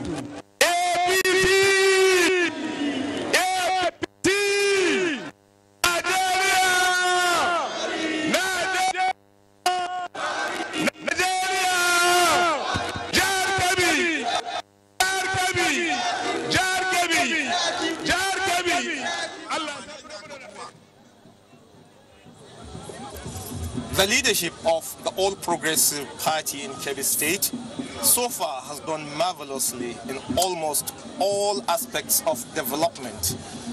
In agriculture, which has been given top priority. The Ankobro program was commissioned by the president himself in the early days of this leadership. So far, more than 120,000 farmers has benefited from the scheme. In recent development, in continuation of the scheme, another 120 million naira was disbursed to further boost agriculture in Kebbi State.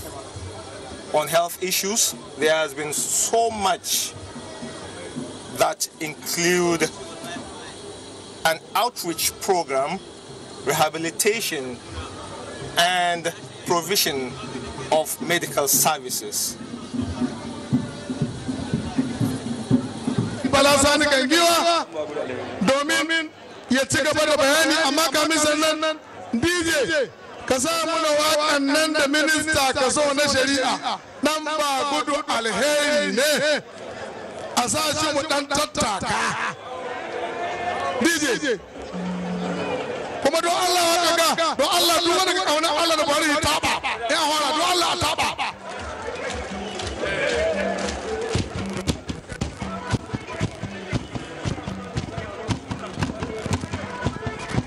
Don Allah taba gaba da mata da maza. Duniya ci gaba DJ.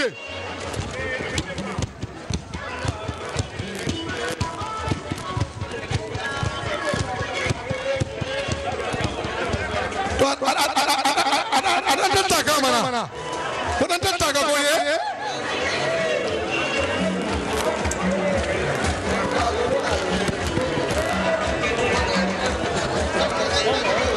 dan tattaka mana DJ ci gaba DJ ci gaba DJ ci gaba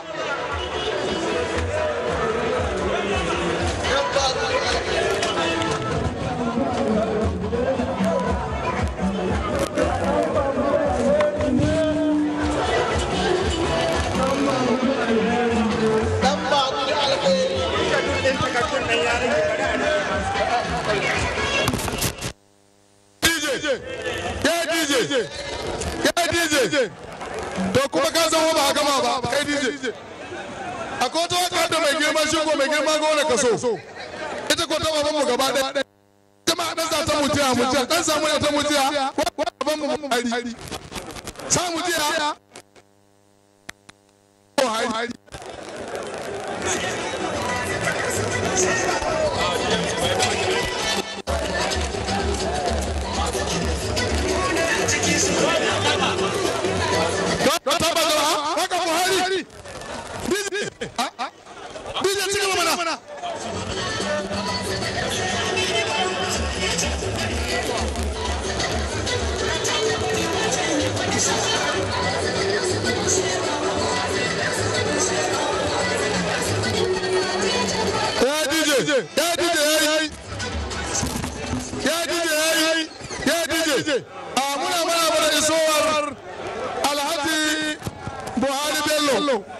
shugaba na hukumar nan ta tsare hadarori a ƙasa wato road safety ta ƙasa rage ne muje maka marabarin suwa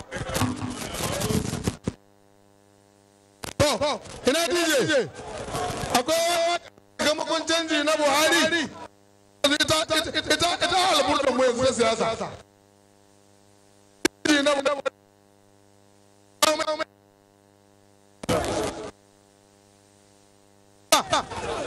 sakamakon canji na Buhari sakamakon canji yan bagaganen da aka muku ganin da aka ku kiwin kusa da shata ka kama motar can wancan mota garjan to me a samu a safon makasar din ya shiga cikin kwada wani don Allah ba su domin mu ci gaba da saurara daga yanzu da mika abin magana da shugaban jami'ar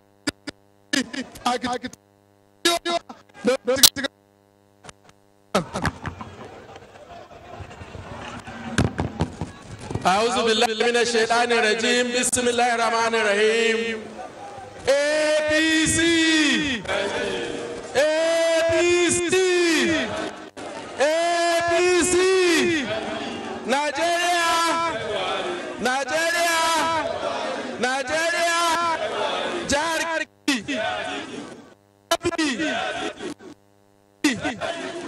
Kebita Tsakiya Kebita Tsakiya Kebita Arewa Kebita Arewa Kebita Arewa Kebita Kudu Fafa ta Kudu samu sami nasara a'udhu billahi bismillahir rahmanir rahim gwamnatin jihar Kebbi Sinata Atiku Bagudu Matawallan Gwandu mataimakin gwamna retired Colonel Sama'ila Wambe Dabai ‘yan majalisa mu ta dattijai a minista na shari'a kuma babban lauyan gwamnati a tsohon gwamnoni na jihar Kebbi ‘yan majalisar tarayya ‘yan majalisar wakilai honorable speaker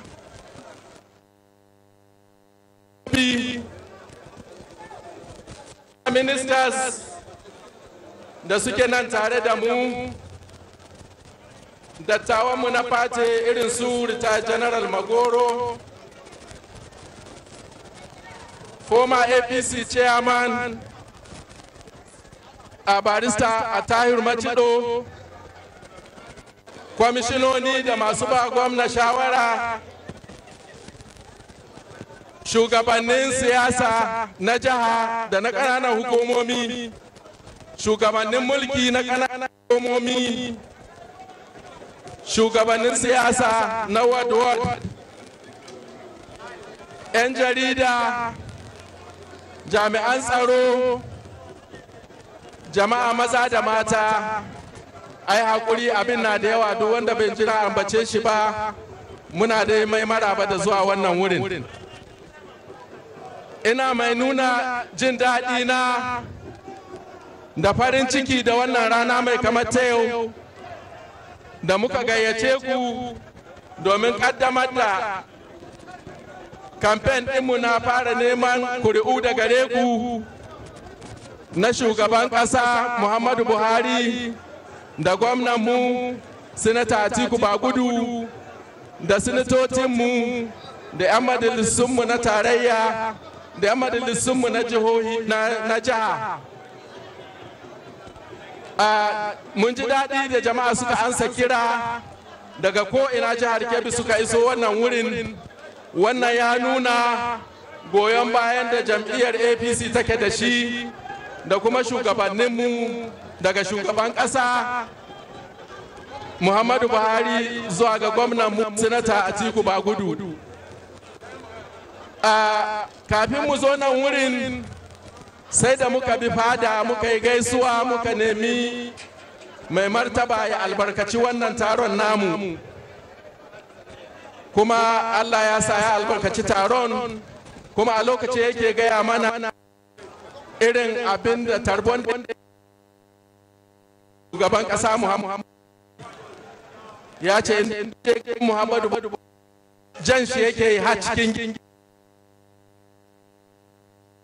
kusan da cewa muna da mutunci jihar Kebbi a fadar shugaban ƙasa General Muhammadu Buhari, saboda haka ba mu dalilin da za mu jefa kuri'a guda ba mu da dalilin jefa kuri'a guda ga wani ba shugabanmu ba na jiha, gwamnanmu Sinata Atiku Bagudu ranar jefa kuri'a watan 2 mai zuwa in Allah kai mana rai. Sannan ba mu da dalilin da ba za mu jefa masinitotinmu kuri'a ba domin sun yi rawar gani. Haka kuma waɗanda aka zaɓa su wakilce mu a jihar tarayya, majalisar jiha, muna fatan don Allah da annabi kwanku da kwarkwatanku ku yi mana alfarma ba musu kuri'a idan Allah kai mana rai watan 2 na baɗi.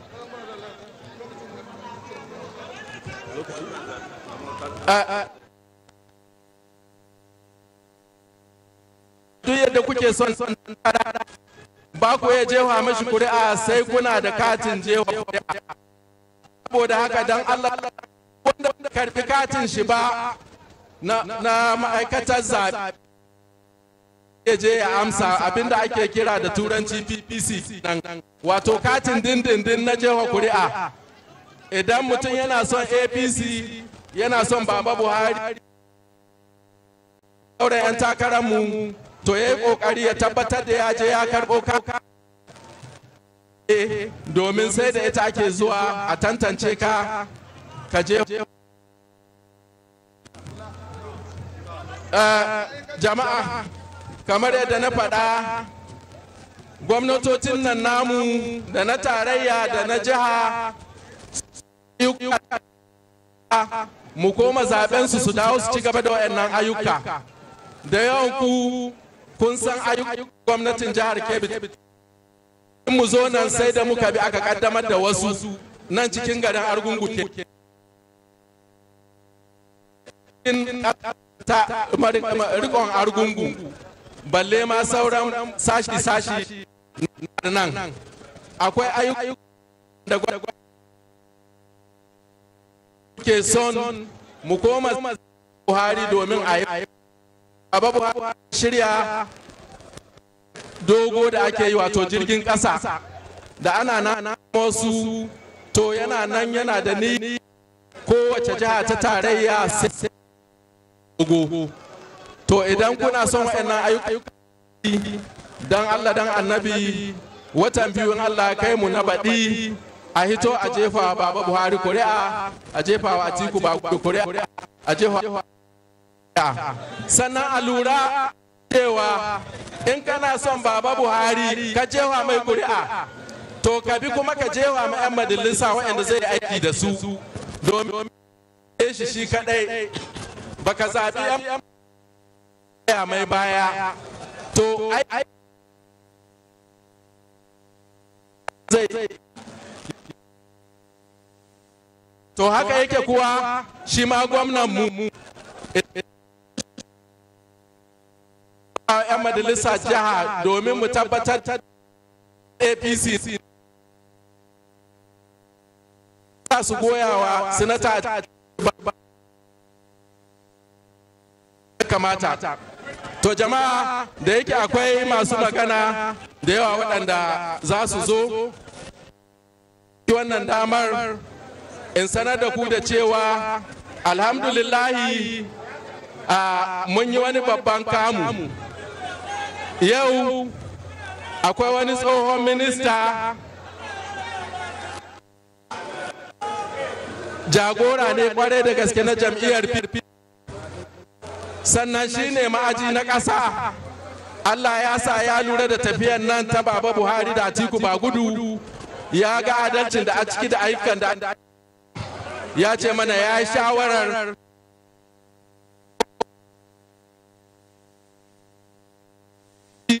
ya yi suna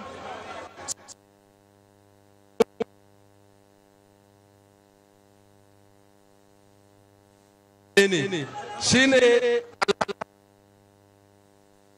takara ya nemi kujerar gwamna a kan jam'iyyar PDP. To Allah ya sa yau ya ce mana ya dawo cikinmu, muna maraba da shi, muna maraba da jama'ar shi. Mun san shigowar shi nan alheri ne gare mu, don mun san jama'a gare shi kwarai da gaske, ba cikin Kebbi kaɗai ba, cikin ƙasa baki ɗaya.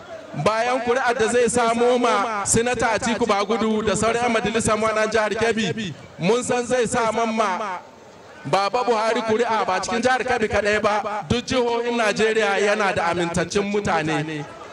Jama'a, ina son ɗauki wannan dama in kira tsohon minista Alhaji Buhari Bala ya tako a nan domin su ga cewa abinda ni faɗa ba almara ba ce, gashi ya zo da kanshi, kuma muna fatar daga yau da shi da ɗan APC da ya fara tun 2014 duk ɗaya suke, da shi da jama'ar shi yau NAPC ne daidai suke da kowa. Muna maraba da su, kuma mun san da cayan Allah ya so yana nan yana kokari ya jawo mana wasu jigajigan PDP su shigo APC. Saboda haka yau rana ce ciki sosai saboda samun wani babban jego da muka yi da jama'ar shi.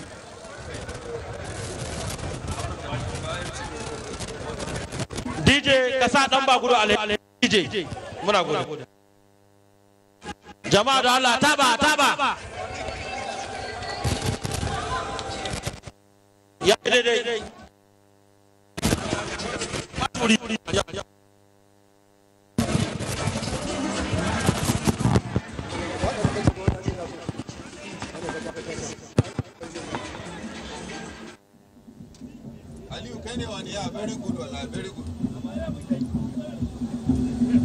That was the APC chairman Alhaji Bala Sani Kangiwa promising President Muhammadu Buhari on the commitment of the people of Kebbi State on his re-election and soliciting for his commitment in providing developmental projects to the state. And here we are yet witnessing the decamping of a former minister of the Federal Republic, a prominent figure in the PDP, Alhaji Buhari Bala, who decamped from the PDP to APC.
the leadership of the All Progressive Party are jubilating on this recent development because Alhaji Buhari Bala is a prominent person not only in Kebbi State but Nigeria as a whole.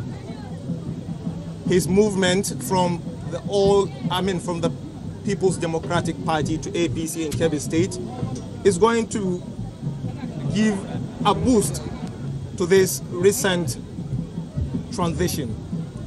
Definitely, we are here today at the race course flagging off the President Buhari and Atiku Bagudu election campaign. And it's a boost towards that direction, receiving such a prominent figure. Hello.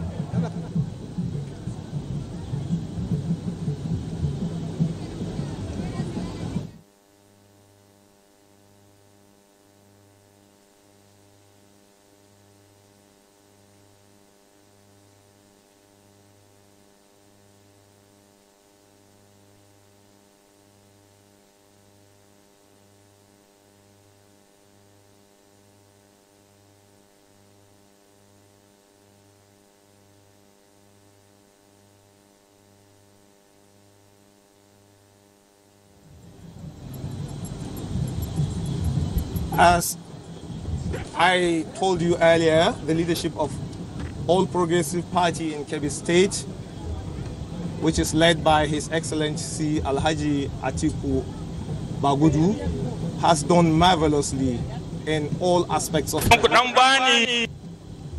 We've witnessed development in agriculture, healthcare delivery, education, and a host of others. In agriculture, so far the Anko Barowa program has empowered a number of farmers that every market, on every market day, there will be tons and tons of agricultural produce. Shima ba wata adawa aka bashi shekara hudu ya ci gaba da ita. Ina muku wannan bayani ne domin har jiya a 20 a cikin jam'iyyar PDP ban taba ja baya ba. Amma yanzu da yake wanda muke da ke jagorancin jihar Kebbi a ƙarƙashin jam'iyyar APC irin ayyukan da yake yi da kuma yadda yake tafiyar da gwamnatin jihar Kebbi.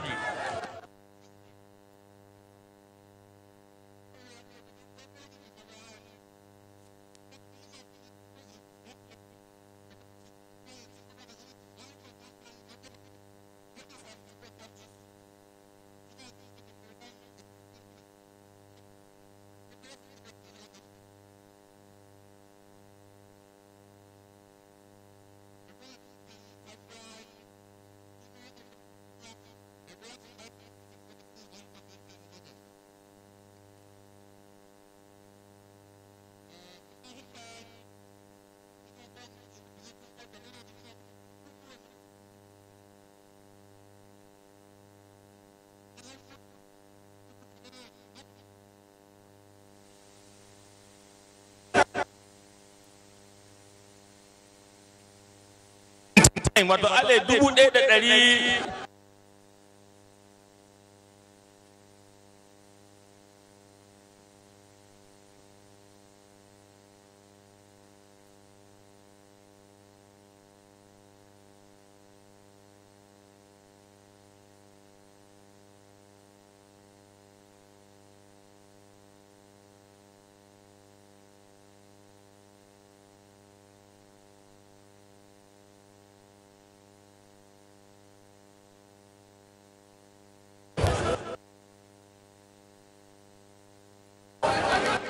Argungu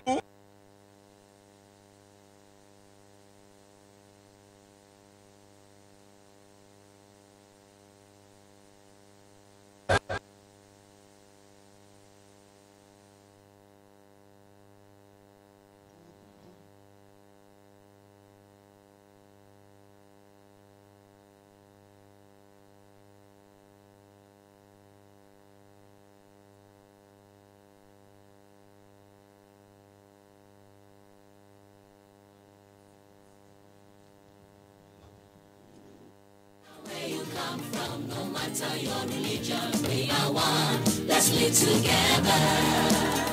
Let's stop fighting each other. Let us live as one. It doesn't matter where you come from, your tribe or religion, man, woman or child. It doesn't matter who you are. Put Nigeria first. No matter where you come from, no matter your religion, we are one. Let's live together. How can we develop when we're always in crisis? Families have become refugees in their country. No matter our differences, show some understanding. No matter where you come from, no matter your religion, we are one. Let's live together.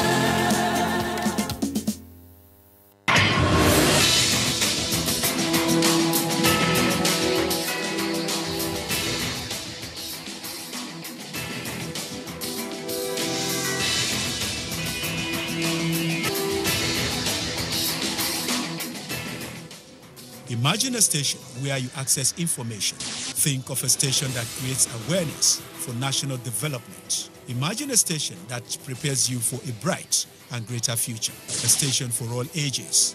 Documentaries, classroom and television, events coverage, children's programs and variety shows. Always stay tuned to NTA Knowledge on the StarTimes platform, channel 359. For partnership, sponsorship and advert placements, contact us on NTA Knowledge. NTA Knowledge, learning to broaden horizon. Information is power.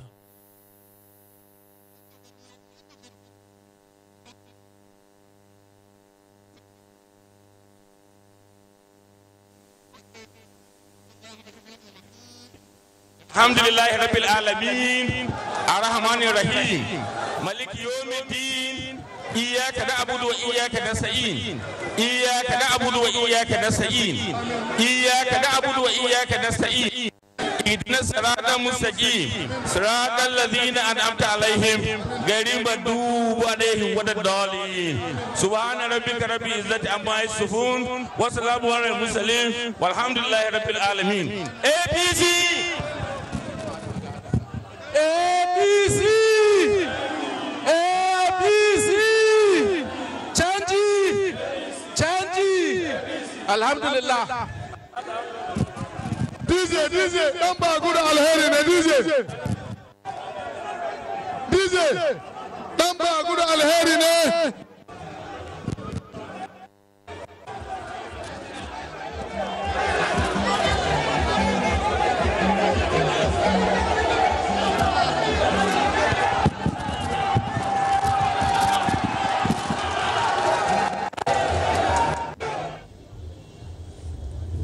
That was Alhaji Buhari Bala, a former minister of the Federal Republic of Nigeria, submitting himself totally to All Progressive Congress Party.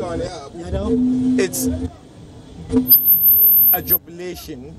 It's a day of the flag off of the campaign for the All Progressive Congress Party in Kebbi State.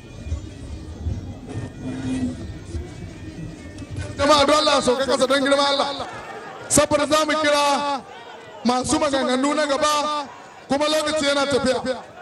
Da Allah duk wanda yake saman podium din nan, don Allah muna so ya sauka kasa, don Allah. Da Allah muna ƙarar sauka kasa. Duk wanda ke nan saman podium, don Allah ya sauka kasa, don Allah. Da Allah. Muna roƙon ku don Allah ya sauka ƙasa. Duk wanda yake nan sama don Allah ya sauka ƙasa da Allah. Don Allah kuma ku sauka tukuna. Ku sauka zuwa anjima. Protocol duk ku sauka ƙasa. Da Allah za mu kira ku anjima.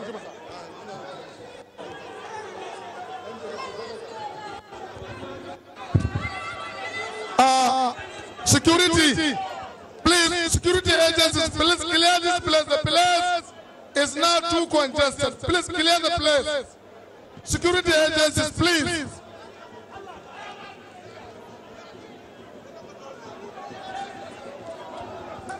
Dalla, jami'an tsaro, don Allah a gyara wurin nan ta bakin da ke gaba. mata lafiya na kun taso.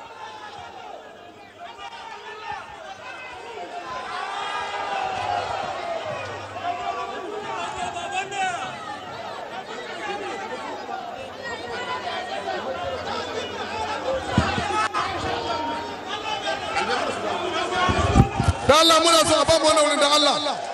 Don Allah muna roƙon ku don Allah a buɗe wurin nan. Don Allah mata ku je ku zauna. Please, security, we need your attention here, please. Chairman, Allah ya kuri. Chairman, Allah ku sauka ƙasa. Ya kuri. Ya kuri. Lawali mai bena ana neman mai anan. Lawali mai bena ya zo nan chairman na saka na neman shi na party. Da attaka tanga da lawali mai ana neman su anan.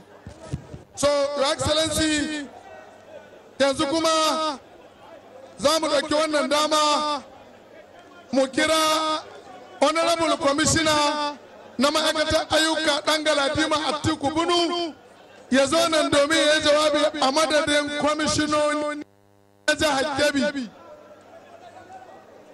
Honorable Commissioner na ayyuka Alhaji Atiku Bunu ɗan Galadiman Jega ya zo nan domin ya gabatar da jawabinsa a madadin kwamishinoni a ɗaya. Muna kira ga jami'an 'yan sanda da jami'an tsaro akan cewa don Allah a zo a gyara wannan wurin saboda mayan bakin samu wurin wucewa ba tare da gardama ba. Ku kuma jama'a don Allah ku ba jami'an tsaro haɗin kai don Allah. Ƙanina ina roƙonka don Allah ka ɗaya hankuli ta gudan kana ba mana attention. Yan za mu koma kiranka. Sarin Lisko.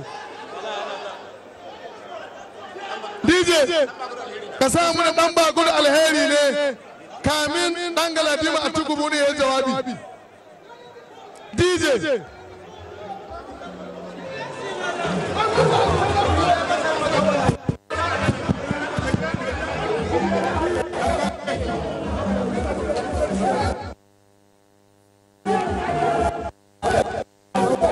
Cikin can ba a jin magana ce.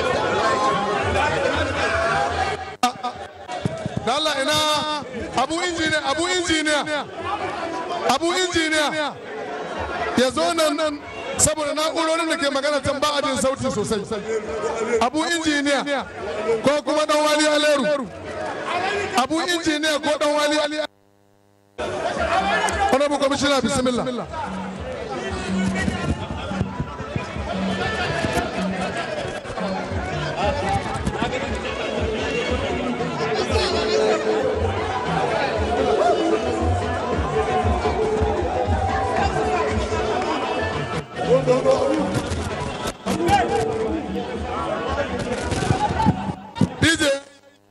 DJ. Honorable Commissioner Atiku Bunu ɗan Galadiman Jega, bismillah. أعوذ بالله من الشيطان الرجيم بسم الله الرحمن الرحيم APC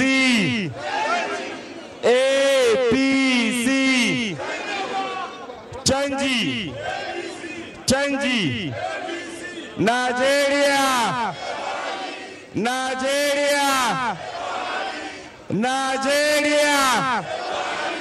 jihar Kebbi. Jama'a ban jiya sosai ba. Jihar Kebbi. Sauran zaɓuɓɓuka kuma na 'yan takara sai APC. Mai girma gwamnan jihar Kebbi barista Malam Dr. Ak Sarkin Noma Sanata Abubakar Atiku Bagudu Mutawallan Gwandu. Masu girma tsahin gwamnoni da ke nan, mai girma mataimakin gwamna, ministan shari'a kuma babban lauyan gwamnatin Najeriya, barista Abubakar Cika Malami SAN, sanatocinmu, 'yan majalisar tarayya, shugabannin jam'iyya, musamman mai girma shugaban jam'iyya na APC na jihar Kebbi Bala Sani Kangiwa, mai girma spika, 'yan majalisar jiha, kwamishinoni, ciyamomin ƙananan hukumomi, sauran jama'a da ke nan gabaki ɗaya, assalamu alaikum wa rahmatullahi ta'ala wa barakatuh. An ce in yi jawabi a madadin kwamishinonin mai girma gwamnan jihar Kebbi sanata Abubakar Atiku Bagudu, kuma an ba da takaitaccen lokaci. Saboda haka zan yi magana ne akan abin ya shahi masarautar Argungu. Idan muka je sauran masarautu kuma za mu faɗi abubuwan da ke gudana a can. Jam'iyyar APP jihar Kebbi Atiku Bagudu ya kasance ɗan takararta a zaɓen za a yi na shekara ta 2019 saboda waɗannan dalilai. Dalili na farko, shekaru 3 da rabi da Atiku Bagudu ya riƙa ragaman mulki a jihar Kebbi a matsayin gwamna, ya haɗa kawunan al'umma ga baki ɗaya musamman manyan mutanen jihar Kebbi. Idan mutum ya duba da wani tsohon gwamna na mulkin siyasa, da wani tsohon minista, da wani tsohon general, da wani tsohon AIG, dukansu suna wurin ga ƙarƙashin ta Abubakar Atiku Bagudu. To tunda suna wurin ga mun tabbatar da magoya bayan a faɗin jiha suna tare da su, suna tare da jam'iyyar APC. Don haka ba mu da haufi, ba mu da fargaba, mun tabbatar da ikon Allah sanata Abubakar Atiku Bagudu zai dawo a shekara ta 2019 ya ci gaba da ayyukan da ya fara na alheri a jihar Kebbi. Lokacin da na fara magana na kira gwamnan mu da suna Malam.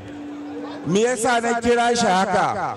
Saboda ɗimbin makarantun ne ƙanana da manya da cikin jihar nan Atiku Bagudu ya gyara su.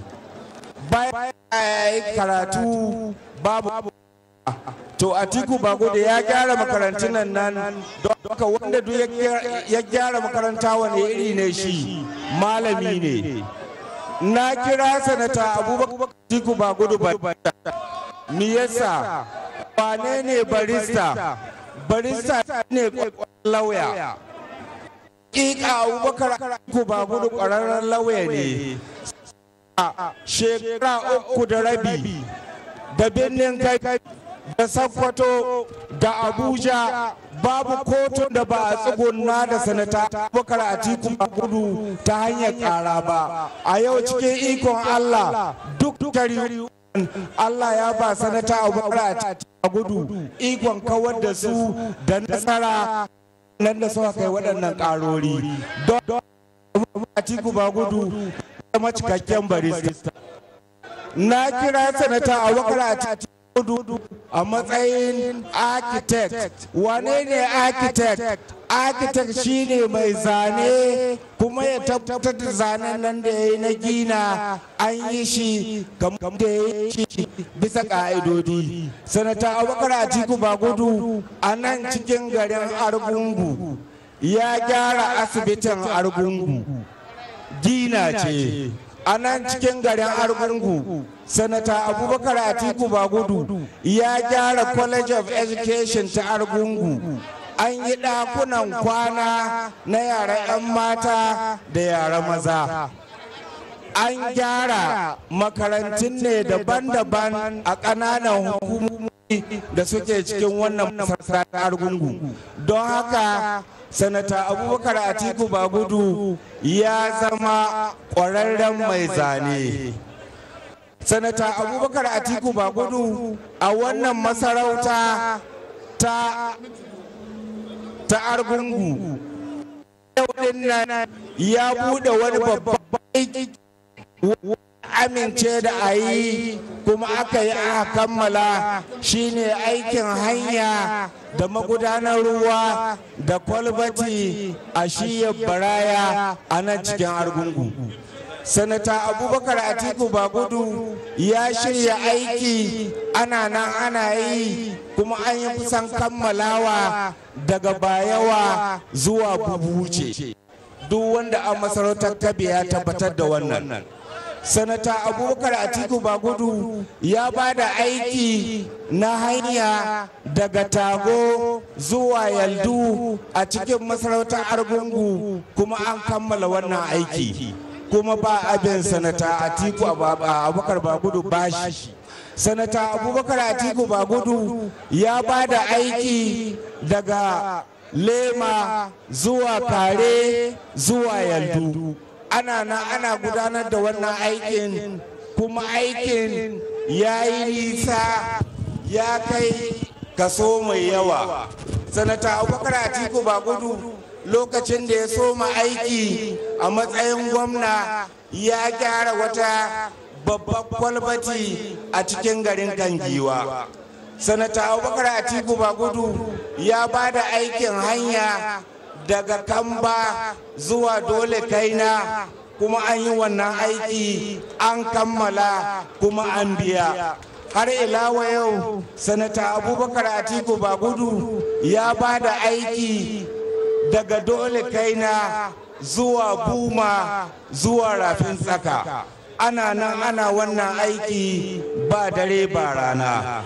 Jama'a an ce mini minti 5 aka bani kuma sun ƙare. Amma ayyukan da Abubakar Atiku Bagudu ya yi waɗanda sun ka shafi haska garin Argungu da wutar lantarki, tallafa ma manoma ga aikin gona, gyaran ruwa a cikin garin Argungu da sauran garuruwa da ke masarautar Argungu, gyaran makarantun ne, ba da takin zamani, gyaran kotuttuka,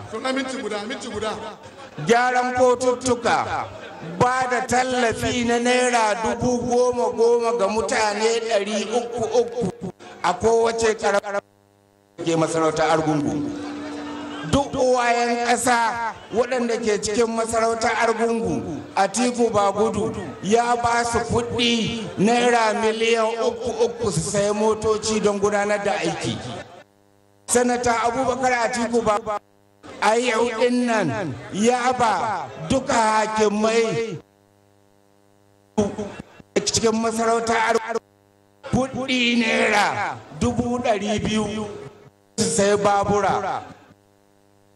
Ayyukansu an ce in tsaya nan a jama'a zaman gwani sanata Abubakar Atiku ayyuka yana yi saboda a lokaci ya ɗaukan matalakawan jihar Kebbi alkawali da amana cewa idan kuka zaɓai za a canji kuma canji na a yau aka canji na alheri a jihar Kebbi ga masana'anta nan Wakot ta shinkafa na Argungu da masarautar Argungu ke samun abinci baya da iyaka. Akwai wata kamba wadda wani ɗan kishi ya kafa ta hanyar taimakon ta jama'a babu abin da za mu yi illa mu saka ma sanatar Atiku Bagudu da alheri idan zaɓe ya taho shekara ta 2000.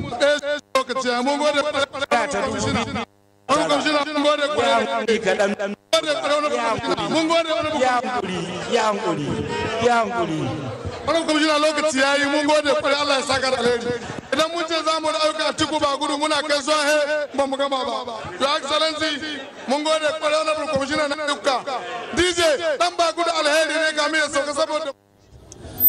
That was Honorable Atiku Bunu, Commissioner for Works in Kebbi State. On behalf of all the commissioners in the state, he delivered his speech. He identified Governor Atiku Bagudu as an icon to reckon with, identifying some of the projects commissioned in Arugungu Emirates specifically earlier today, from roads, hospitals, schools, and healthcare delivery. The election campaign of Mr. President Alhaji Atiku Bagudu is just a formality. The reality is, definitely, people of Kebbi State are overwhelmingly waiting for the election day. Honorable Commissioner ya mantar cewa akwai hanyar da ta tashi har zuwa mera da mera har dundaye da dundaye ta wuce zuwa zagi da zagi har kwaido da kwaido har tattazai da tattazai har zuwa katami mai girma gwamna ya gama wani haya kuma ya biya ba abi ne ko kwabo.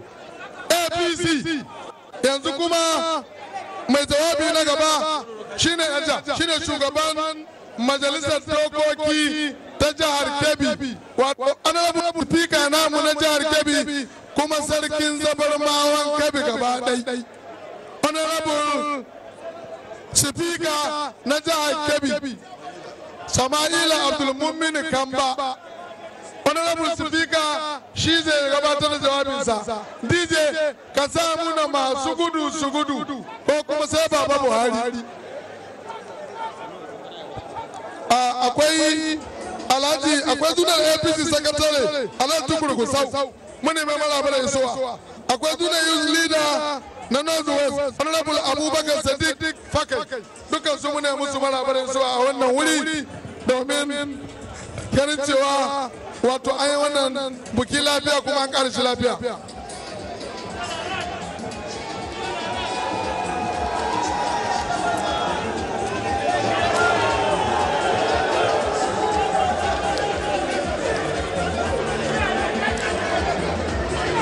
Honorable Speaker ana tare da rakiyar shugaban masu rinjaye Honorable Bello Muhammadu Yakubu Rilisco da mataimakinsa Honorable Buhari Bonza Aleru da kuma 'yan majalisunmu dukkan su guda 24 sun zo na wato shugaban sadaukaki ta jiha domin su gabatar da wani jabi. Honorable Speaker, bismillah. Kana da minti uku. أعوذ بالله من الشيطان الرجيم بسم الله الرحمن الرحيم APC APC Nigeria Nigeria Jihar Kebbi Jihar Kebbi Kebbi Central Kebbi Central Kebbi North Kebbi North Kebbi South to Allah ya ba mu nasara. Mai girma gwamnan jihar Kebbi Sanata Abubakar Atiku Bagudu Matamallan Gwandu, mai girma mataimakin gwamna, mai girma ministan shari'a, sauran manya-manyan baki, assalamu alaikum wa rahmatullahi ta'ala wa barakatuh. Mai girma gwamna, in ka duba kan wannan mumbari a yau duka 'yan majalisu ka ne guda 24 wayanda suke wakiltar ainihin duka mazabunsu a cikin wannan jiha. Mai girma gwamna kana iya tunawa majalisar dokoki ta jihar Kebbi ita ce ta harko wadda ta hito ta ce ta yadda ta sa hannu Baba Buhari ko matsaya takara Baba Buhari ya sake tsayawa takara 2019 tare da mai girma gwamna Alhaji Atiku Bagudu Matamallan Gwandu. Mai girma muna nan bisa ga wannan mataki na muna nan bisa ga wannan matsaya tamu. Insha Allahu APC ita ce za ta share dukkan ƙuri'un da a cikin jihar Kebbi.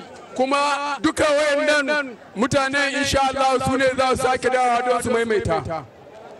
Mai girma gwamna muna bugun gaba muna kinkaho da irin salon gwamnatinka domin duk wanda a nan cikin wurin ga kowa ya koma zaɓa ta yana da abin da zai gwadi wanda mai girma gwamna ya yi. Ni mai magana akwai hanya ta tashi daga dole kaina tattahi buma tattahi nare tattahi ga mani ta haɗe da aljannare. Wannan hanya ana yin ta mai girma gwamna tabbatar da irin wannan ƙoƙari. Akwai shi a kowane mazaɓu 24 da a cikin wannan jiha. Girma gwamna muna maka da cewa majalisar dokoki ta jihar Kebbi muna tare da kai 100%. Muna tare da shugabanmu ubanmu shugaban kasa Muhammadu Buhari. Insha Allah duran da za a yi zaɓe da duk 'yan takarar da suke takara ƙarƙashin jam'iyyar APC. Kuma insha Allah wannan jiha ita ce ta zama da farko wadda za ta kawo ƙuri'a ma Baba Buhari wadda za ta sa ya kai gaci insha Allah. Da fatar duk wanda ya zo na Allah mai shi lafiya. APC canji. Dide sakamakon canji dide sakamakon canji. Bismillah. That was the Honorable Speaker of the Kebbi State House of Assembly, Alhaji Samaila Abdul Mumin Kamba, with 24 members of the State Assembly proudly associating themselves with the progress and development of the Kebbi State government under the leadership of His Excellency Alhaji Abubakar Atiku Bagudu. He also promised the leadership of both the country and the state of their total commitment to re-election of the president and the governor as well in 2019. We pray and hope this will be possible.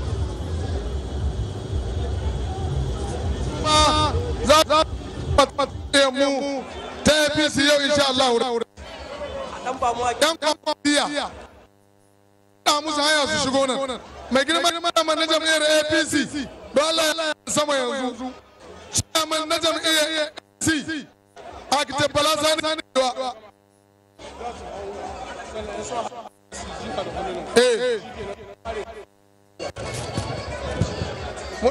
wani ga ɗauka su wasu da shugabannin su da Allah abu da ma yan kwankwasiya hanya su shigo nan yan kwankwasiya yan kwankwasi a ba su hanya su shigo je ka ja su gaida mai bismillah je ka su gaida mai girma gona sannan su to ci su je su gaisa ya dawo a an gaida bari mu save time a ce wa DJ ta sai Baba Buhari DJ ka sa musu sai Baba Buhari yan kwankwasiya ka sa musu sai Baba Buhari DJ yan kwankwasiya a sa musu sai Baba Buhari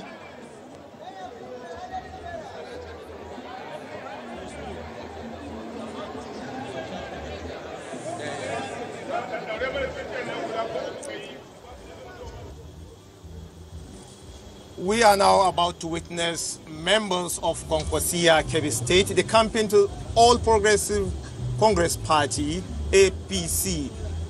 This is showing how good and well the leadership has done, and really every Kebbi State indigene is proud to be associated with this leadership.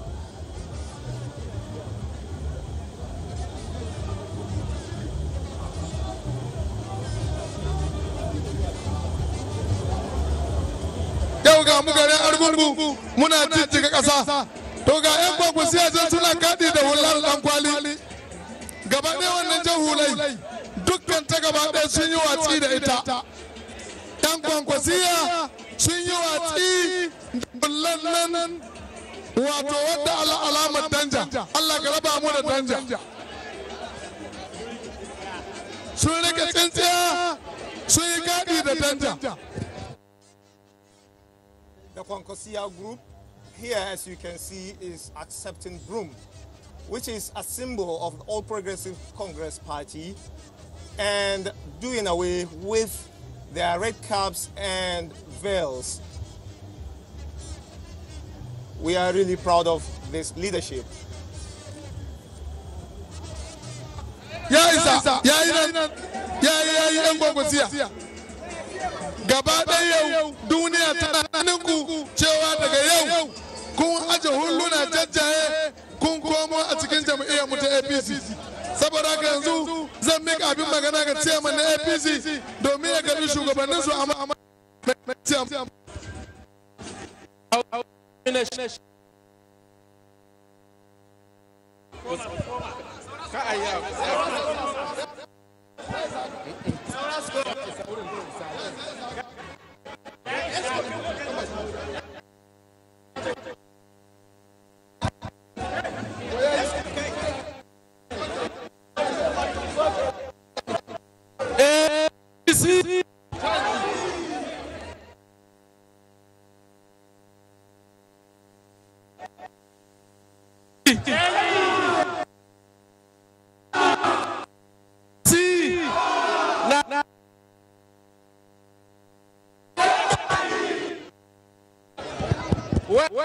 kwankwasiya da suka shigo jami'ar APC yau muna shaida musu da cewa da su da yan APC da suke ciki tun shekara 1214 ɗaya suke.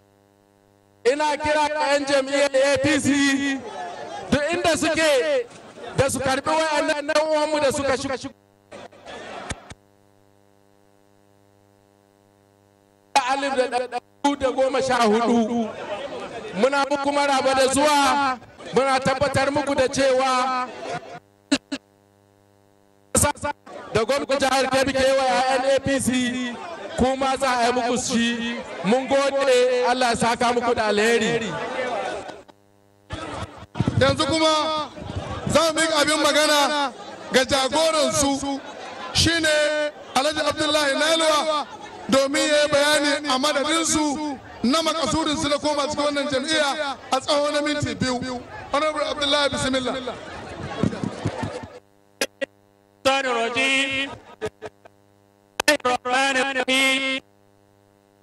APC! APC! Nigeria! Nigeria! Allah ya muna jagora. Me girma jihar Kebbi a Atiku Bagudu. Me girma da sauran mayan baki. Alaikum. Kamar ɗaya da kuka sani wata biyu da suka wuce a birnin Kebbi an samu 'yan kwankwasiya 5,000 da suka yi da kamfen.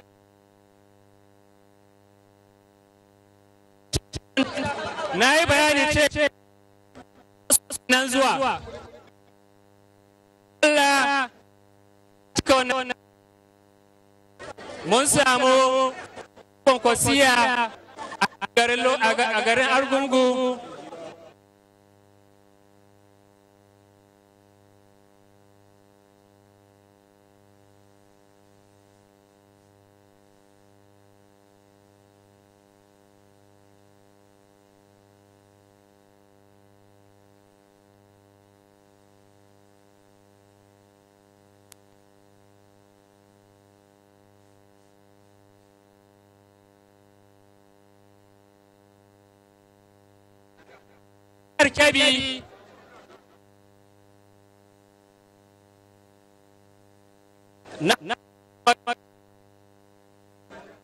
Kebbi ita ce ta ko gehen wutar lantarki.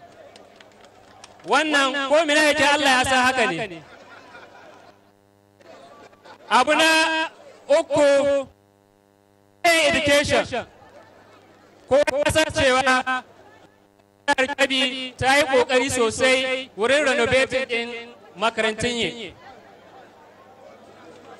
Don haka wannan abubuwa suna daga cikin abubuwan da yasa mun haga ya ta mutuwa ai wannan tafiya da mu da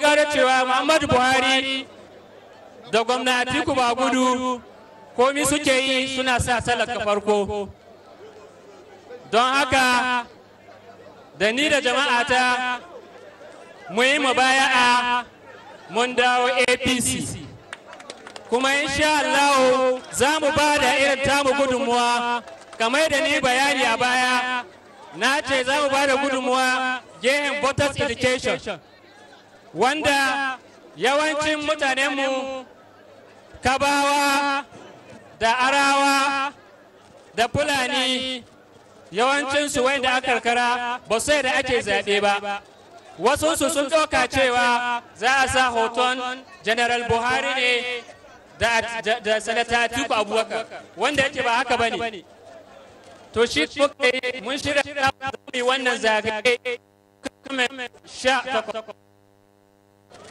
haka bai girma gwamna wannan shine first contribution da zamu basuwa zamu nuna musu yadda ake zaɓe in ka zaɓa